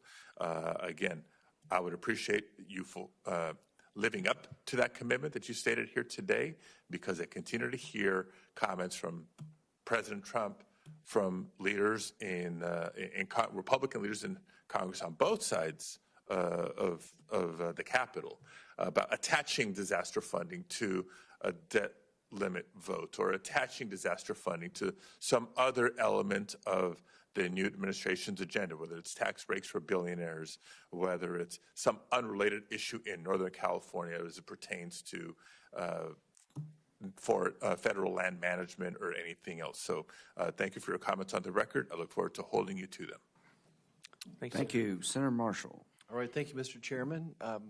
Welcome, Mr. Vought. Glad to have you here. I think I want to speak today in terms of hardworking families in Kansas. The average salary back home for a hardworking Kansan is about $50,000 a year. Over the last 4 years, we've seen cumulative inflation of 20%. So that $50,000 only really could purchase about $40,000 worth of goods and services. Almost $1,000 a month hit to the average Kansan. When we think about the Trump tax cuts, though, those put $1,000 a month back into the pockets of Kansans. Overall, if this Trump tax cuts goes away, it's going to cost Americans about $4.3 trillion over 10 years. Middle America is going to get hit with about 60% of that. Again, $1,000 a month. If those tax cuts go away, it's going to impact hardworking Kansans to the tune of $1,000 a month.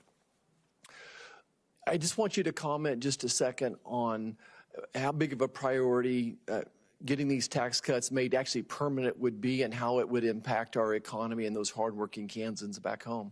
Well, I think, Senator, thank you for the question. I think it would devastate their bottom line in having to face a massive tax increase that they are not prepared for, nor should they. I think there should be, and the president has run on this, an extension of the tax cuts and some of the other provisions that he's proposed on the campaign trail.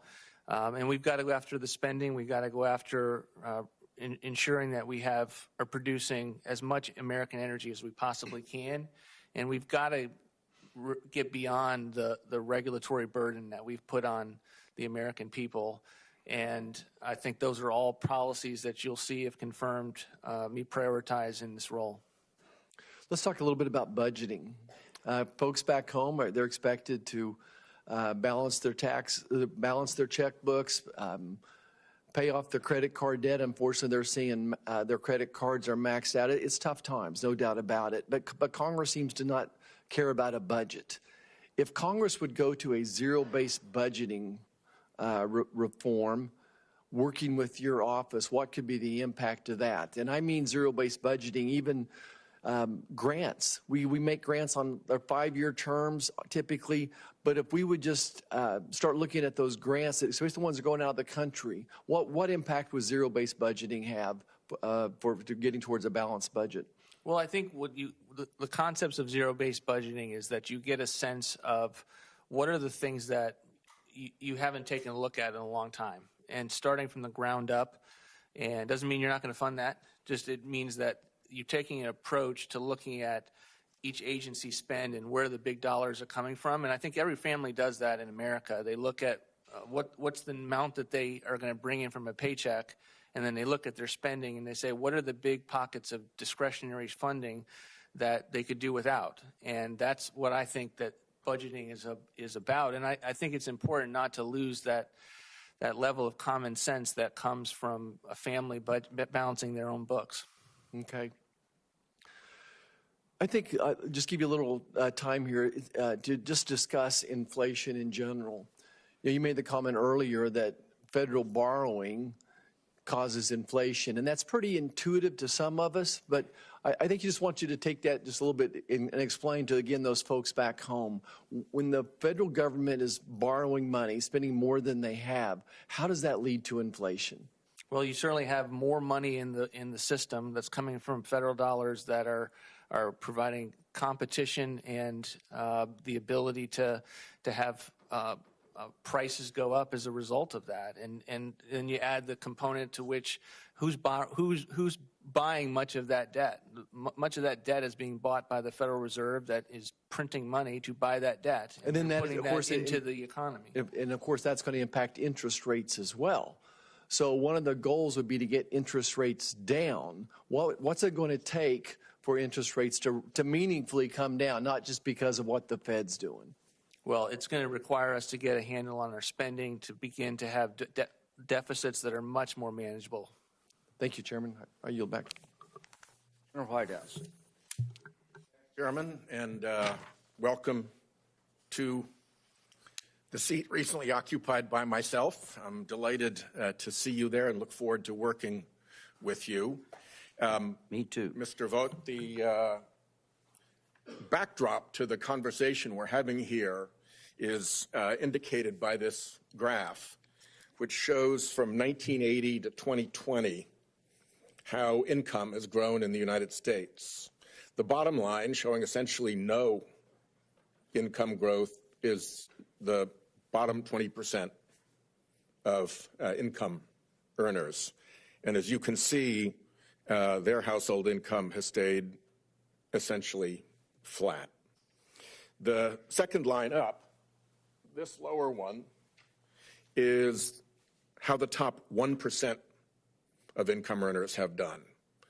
They're up 600% nearly, compared to near 0% for the working people in that lowest 20%.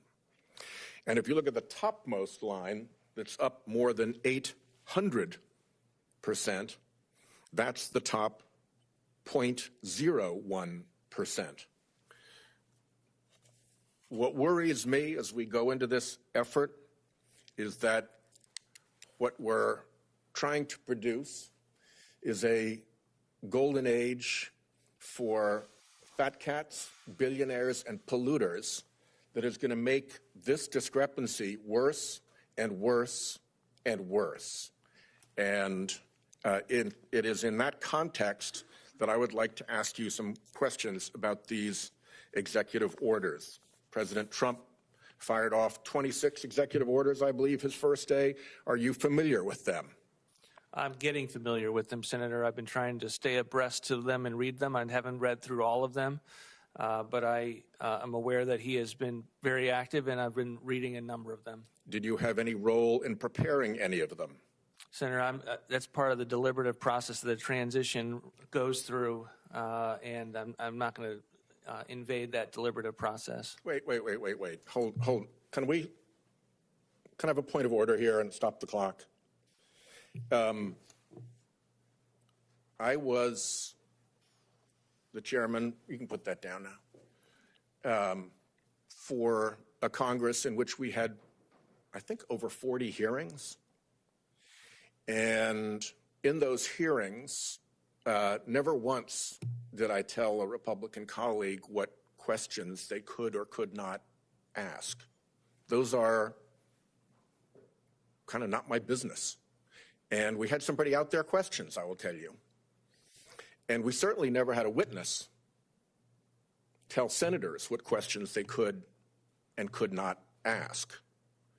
So I guess I'm like, why can I not get an answer?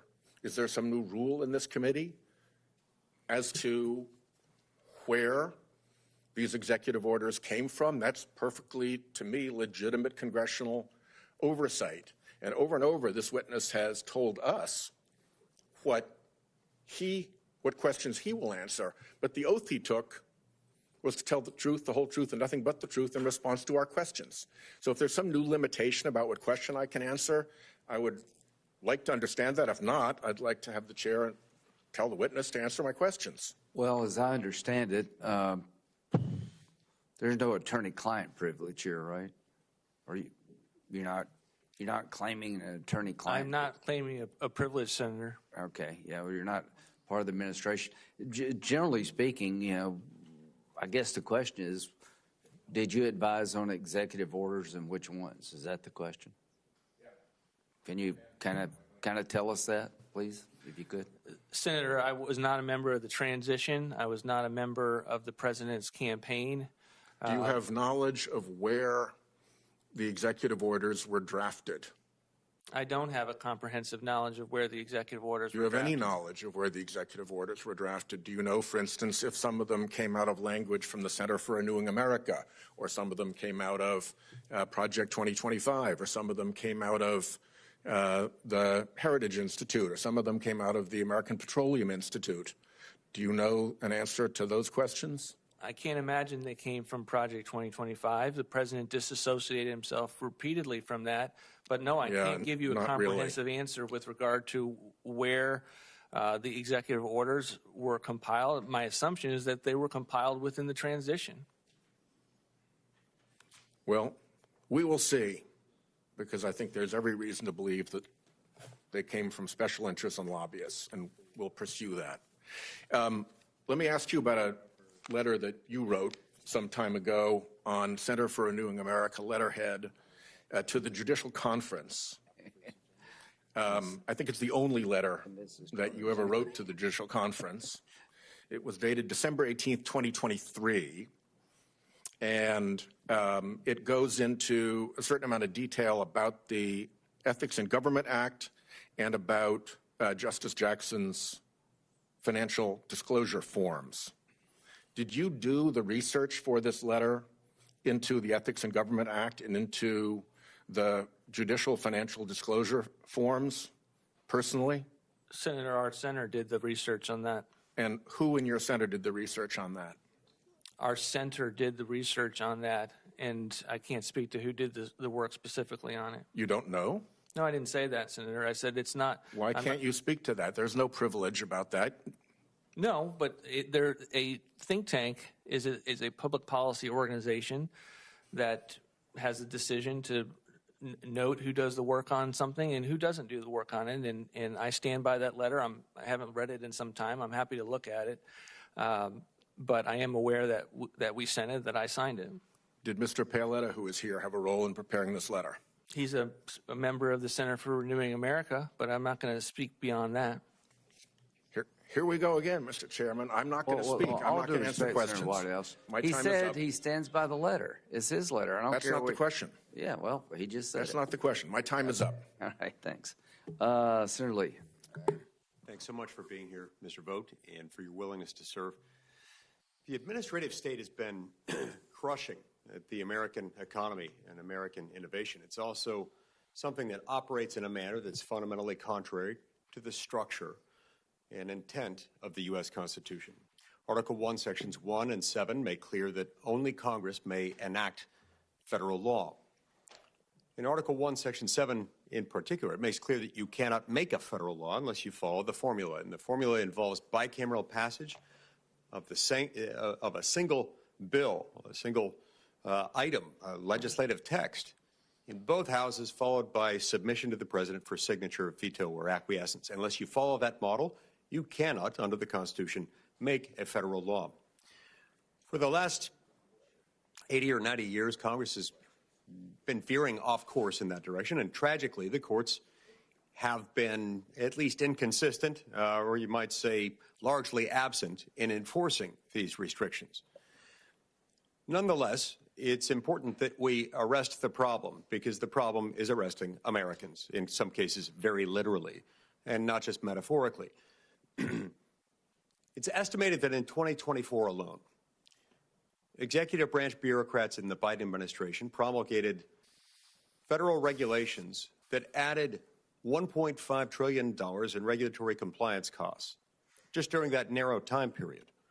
This on top of previous estimates suggesting as far back as 2016, 2017, that existing regulatory compliance costs imposed by federal regulators in Washington were somewhere in the range of around $2 trillion. So it's much higher than that now. These laws, written by unelected, unaccountable bureaucrats, they can't really be fired by anyone. They certainly don't ever have to stand for election. They're not known to the American people. And they promulgate nearly 100,000 pages of law, federal law, or initial drafts that could become law every single year.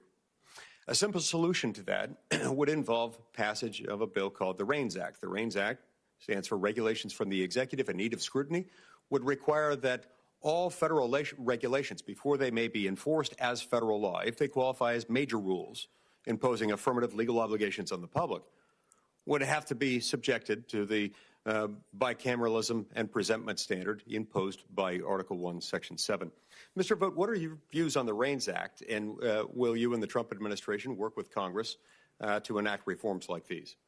Thank you, Senator. It's obviously an important area for the president of ensuring that the bureaucracies can't promulgate regulations that are harming the economy, harming the American people, and it's one of those creative ideas that I think Congress should take a strong look at.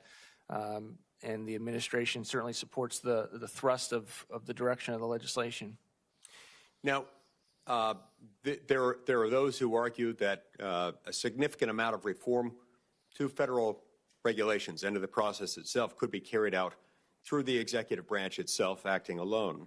What are your views on that, and whether that would or could adequately do the job? Isn't there a risk there that if it's performed only by the executive branch, that might bring relief to Americans as long as this president is in office, but subject us to the same risk immediately after he leaves? That would be the problem, and we saw that with regard to some of the proposals regarding administrative pay-go.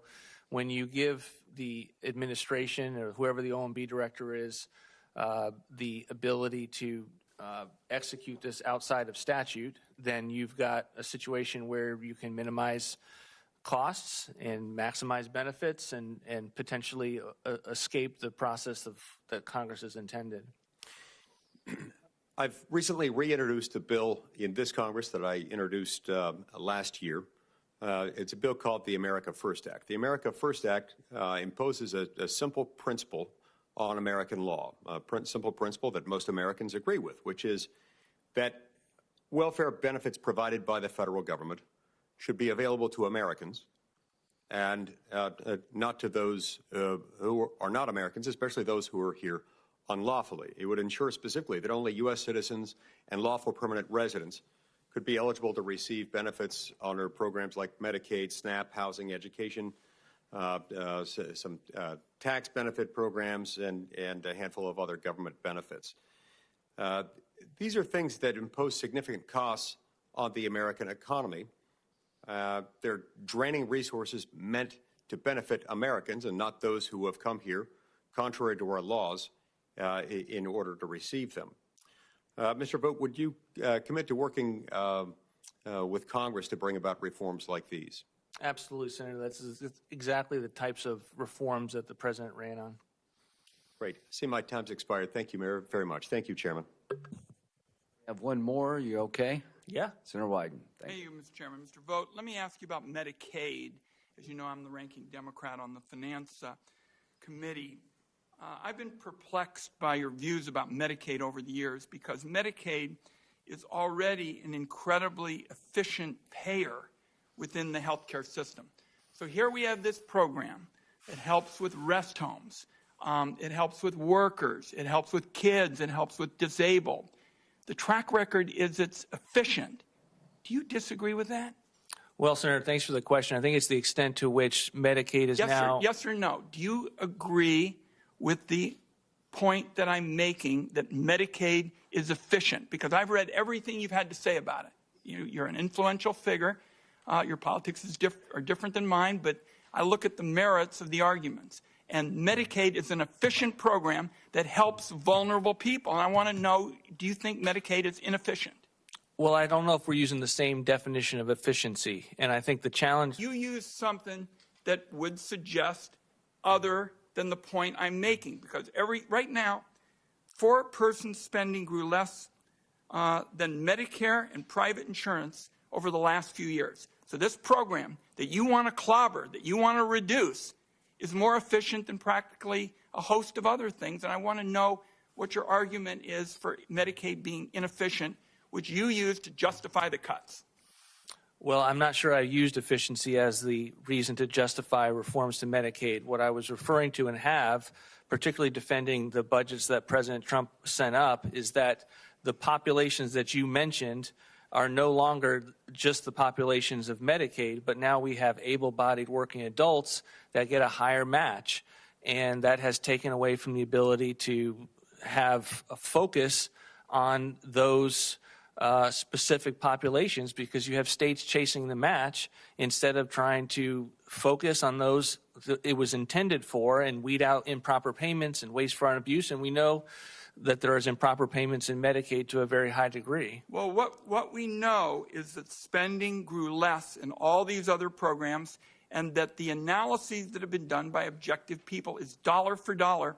This is an important way to help the poor.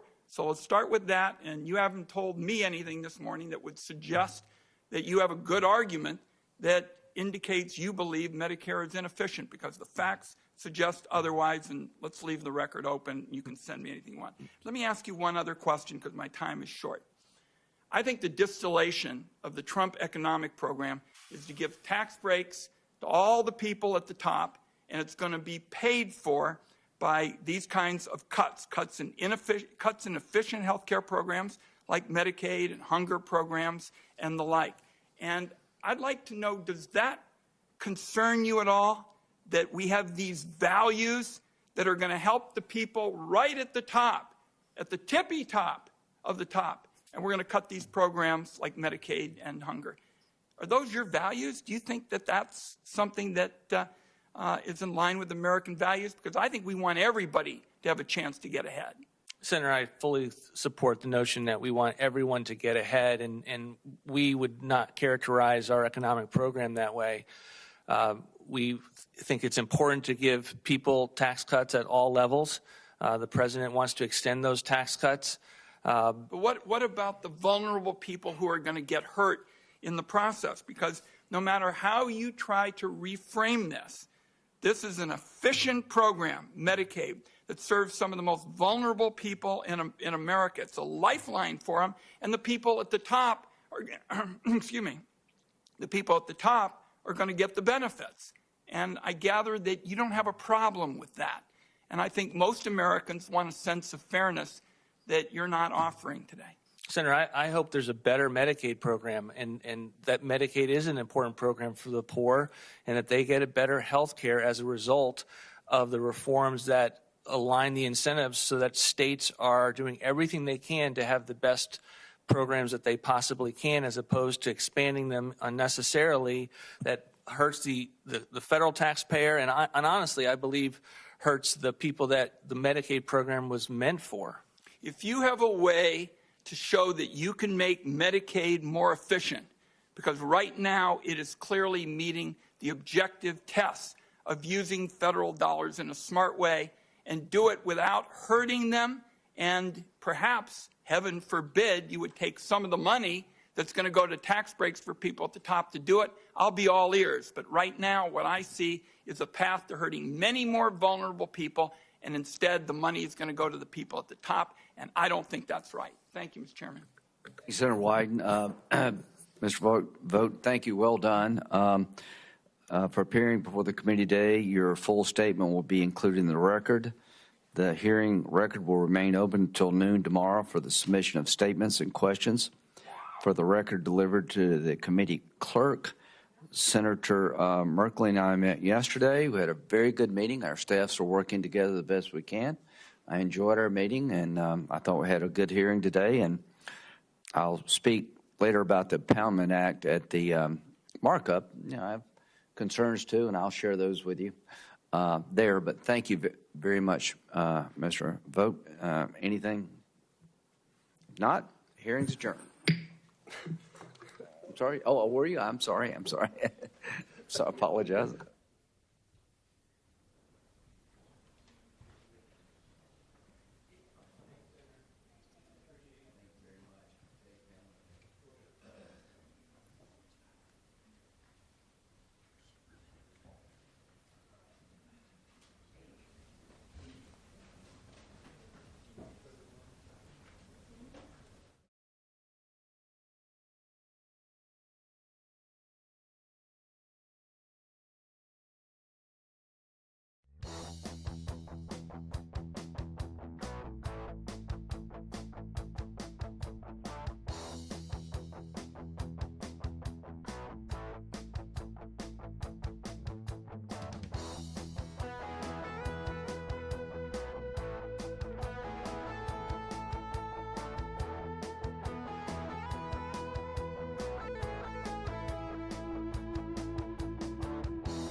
Well, it's about 12:15 here on RSBN Live. You've been watching the Russ Vought White House Budget Office Senate confirmation hearing on RSBN. Of course, earlier today we had our host Robert McNeely live from the Rumble Studios in Washington, D.C. Let's go now live to someone who's making his media tours about yesterday's Washington National Cathedral fiasco in some ways. Let's go right now to Pastor Mark Burns. There he is on the screen right now. Sir, thank you so much for joining us on Right Side.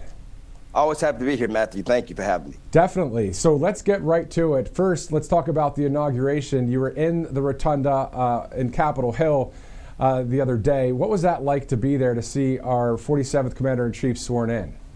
Well, there's so many emotions that happened that built up over the years. How they treated my friend for 8 years, how they tried to do everything to destroy his name, his legacy, to prevent him from being president, to prevent him from becoming president again, tried to kill him not once but twice, tried to arrest him, tried to throw him in jail, tried to scandalize his name, and to see him overcome all of that was magical. It brought tears to my eyes because of all the hell he and his family have been through, to see him and to see the will of the people, because it was the will of the people that elected Donald Trump and did not believe the woke agenda, the woke lies that they tried to spread. It was a powerful movement to witness that live. Speaking of the woke agenda, yesterday at the Washington National Cathedral, sir, I wish you were the one that was delivering a sermon there. Your thoughts on President Trump's choice words on Truth Social about the so-called bishop, and what's your message to the company? Well, I mean, listen, the president is 100% right. This so-called bishop had an opportunity to give a message of peace and unification. We've elected Donald Trump. The campaign is over. There's no more campaigning. There's no more needing to be pushing a false message. And she took that opportunity to push a false message. She should resign immediately. They should remove her from her post immediately, because she's brought shame onto St. John's. She's brought shame onto that whole establishment and that whole denomination. And the whole world knows it. And she's embarrassed herself and embarrassed her faith and embarrassed her denomination. The fact of the matter is, instead of her pushing peace, love, and unity, whether she agrees with the politics or not, that's her personal right. But in her place of authority, she should have been using that to bring the nation together, to heal the nation together under President Donald Trump. No, what she did was she pushed another false lie by the woke agenda. Immigrants have nothing to worry about in America. Illegal, criminal immigrants, you have everything to be worried about, because we are coming after you. The president has made that very clear. Tom Holland has made it very clear. We're coming after them. The president picked Tom to be our border czar. We're coming after you to get out of our country, to quit killing our innocent people, raping our children, raping the women, all those illegal, criminal, evil activities that are happening in America. It is fact. You are gone and you're getting out of this nation. But the immigrants who are here legally, you have nothing to worry about. That's a false agenda, false lie pushed by the woke agenda. Even the gay community, whether I agree with it or not, the gay community is protected by the Constitution of the United States of America. The president just swore to protect and to defend the Constitution of the United States of America. Now, the president's very clear that biological men will not participate in female sports, but the president does not have a war against gay people in America. That, again, is a false lie. That's just like keep saying that if Donald Trump is elected, black people are going to be put back in chains. Again, the false narrative that the woke agenda, the Democrat agenda, keeps pushing, and this bishop failed miserably by, once again, spreading a false lie, which I believe they should remove her immediately from her position and have her retired. That's what I believe. And I believe that you should be the one, again, that was delivering the sermon there at the National Cathedral yesterday, sir, with the common sense and the truth about the Constitution, about the president being a president of all of America. All right, so we're looking forward to this golden age that has already started. You brought up Tom Homan earlier. The border czar told the New York Post that around 308 illegal aliens have already been arrested by ICE. You see all these executive orders being signed. The president traveling to North Carolina, California, and Nevada coming up on Air Force One. I mean, things are really moving full steam ahead, aren't they? Absolutely. I mean, again, the president promised this, and he's going to keep it. He campaigned on it, and he's doing it. Again, California is turning purple. I mean, there are so many people on the ground there. They are sick and tired of Newsom and Bass, and they are tired of that woke agenda that has spread in California. Remember, Ronald Reagan, one of our greatest presidents, was in California. Remember that state was once a conservative state. And now we're starting to see it slowly turn. The president is making it very clear. We're going to get California. We're going to turn it purple, and eventually we're going to turn it red because people are sick and tired of the woke agenda pushed by this so-called bishop, who keep pushing a false narrative, and Americans are tired of it. And how do I know that Americans are tired of it? Because even though the mainstream media threw everything at Donald Trump, even though Joe Biden's Department of Injustice threw everything at Donald Trump, even though the lies were being pushed and spread about him and his family and everything that he touched, and anybody that's close to him was spread by the false lie agenda, the people of the United States of America still voted Donald Trump as the 47th president of the United States of America. That's the power of we, the people of the United States of America, to form a more perfect union. That's what we are, the people, the will of the people. And so that's how I know. The people rejected this woke agenda. Why do you keep trying to push it? It's a lie. It is not true. The immigrants have nothing to worry about. Gay people in America have nothing to worry about. If you're a criminal entity and you're here illegally in this country, we're coming after you.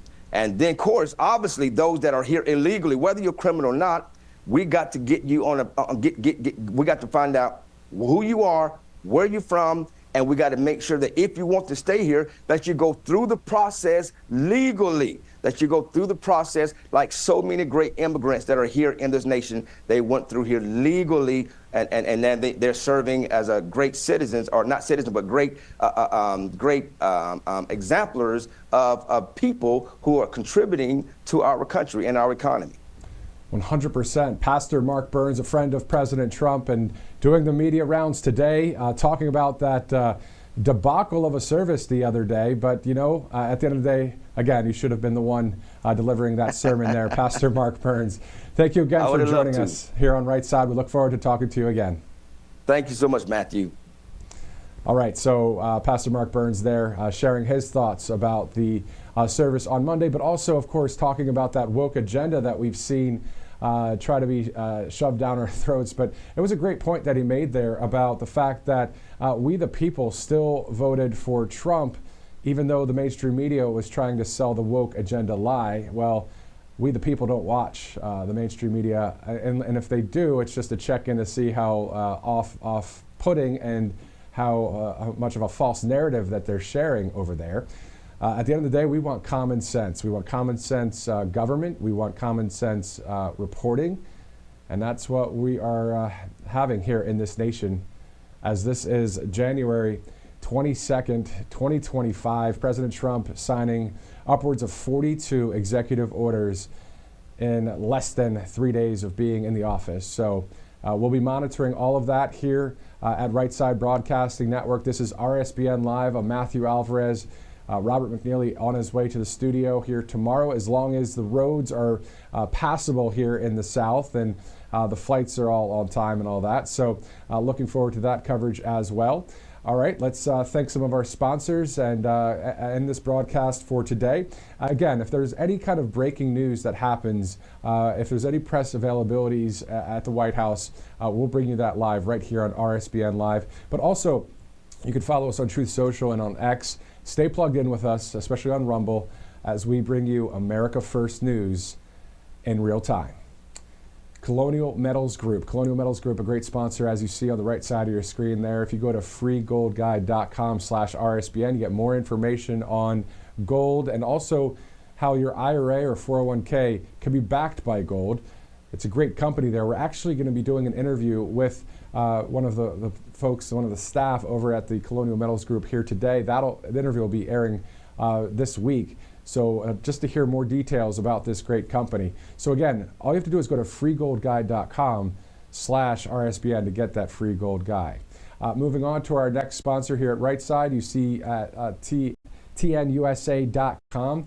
That is Tax Network USA, of course, 800-357-1415. If you have any questions about taxes or missed any of the past filing years, you can give them a call and ask them the questions. They'll help you right along the way there. So it's 800-357-1415. Let's move on to our third sponsor of the broadcast, angelpaste.com. If you go to that website there to purchase this product, hopefully in time for Valentine's Day, that'd be pretty cool. Use the RSBN promo code and you'll get 10% off the product. There's also other products on that website, angelpaste.com out of Spring, Texas. And let's go to, I believe, our fourth and final, but definitely not least at all. This is a great company as well. The Brightcore Corporation there, mybrightcore.com. Brightcore has Kimchi 1, a great product, as you see on your screen there. Really helps with gut health and immune support. And Kimchi, if you do some research on it, a great probiotic to help just make America healthy again. Again, the owner of this company, straight up MAGA and Maha, and it was pretty awesome to interview her just the other day. And if you'd like to see that interview, it's posted on our Rumble page and on our social media platforms like YouTube and others as well. So go to mybrightcore.com/RSBN. If you buy 2 of them, you get 1 free. And see if this is something that'll actually make a difference. And it will, because we have heard the results and the reviews from this Kimchi 1 product. So Brightcore is the company there, mybrightcore.com. All right, it is 12:26 Eastern Time as we are wrapping up our coverage at the RSBN Live segment today. As you see there, we will have some RSBN updates there at the newsletter that we have. So you just go to rsbnetwork.com/newsletter for that. You can also donate to Right Side Broadcasting Network at texting RSBN to 801-801. So if you text RSBN to 801-801, you can donate to the network. And we can't leave the broadcast without also thanking our great sponsor, MyPillow, mypillow.com as well. So mypillow.com, you get a lot of great discounts there by using the RSBN promo code. You see that right there with all of the great prices, a wonderful amount of pillows, different sizes there, and more than 2,000 products on MyPillow. And I know my wife and I, we have a number of them. I know a lot of you have products as well. Everything from the slides, slippers, the sheets, the pillows, and on. How about the dog bed as well? So not bad for gifts. A great idea for gifts, actually. mypillow.com/RSBN. All right, so that's it at the bottom of the hour right now. If we see any other live events, or maybe there's a press briefing one of these days, we'll be obviously going to that in the White House there with the Press Secretary Carolyn Leavitt, as we see these executive orders that were signed, and now we start to see them put into action. Again, the border czar, Tom Homan, just reporting on with the New York Post there that 308 illegal aliens have already been arrested by ICE. That number is going to continue to grow exponentially. So we'll be covering that as it happens, along with other America First news. For all of us here at Right Side Broadcasting Network, I'm Matthew Alvarez. Thank you again for streaming with us. Stay with us online on X, on Truth Social, and on our website as well. We'll see you again real soon, right here on Right Side Broadcasting Network.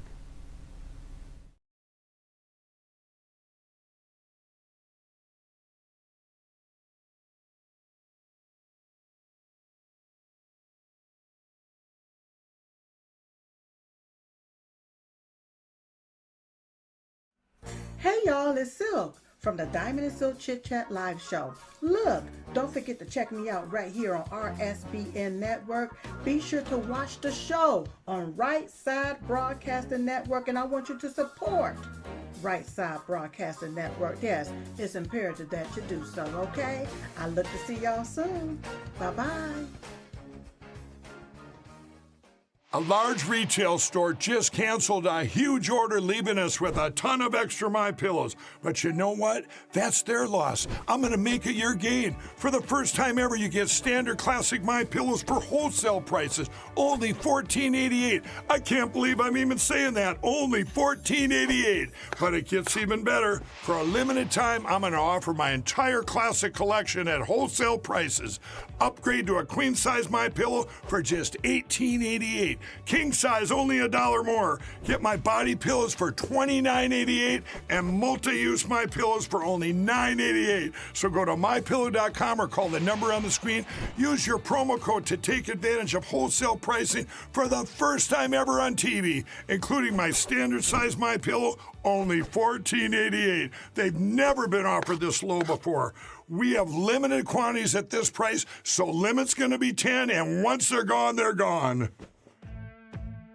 Welcome to Right Side Broadcasting Network, your trusted conservative news outlet. At RSBN, we deliver the truth when the mainstream media falls short. Since 2015, we've proudly broadcasted every single one of President Trump's iconic MAGA rallies, bringing you the excitement and energy live before anyone else. By watching RSBN, you get an unfiltered front-row view of the action on the ground. We interview the crowds to give a voice to millions of Americans just like you. We show you President Trump's speeches in their entirety, free from interruptions and censorship. We cover the stories that matter to you with the integrity and passion you deserve. Thank you for choosing RSBN as your home for America First News. Together, we stand strong, united, and informed. So join us and be part of the right side of history.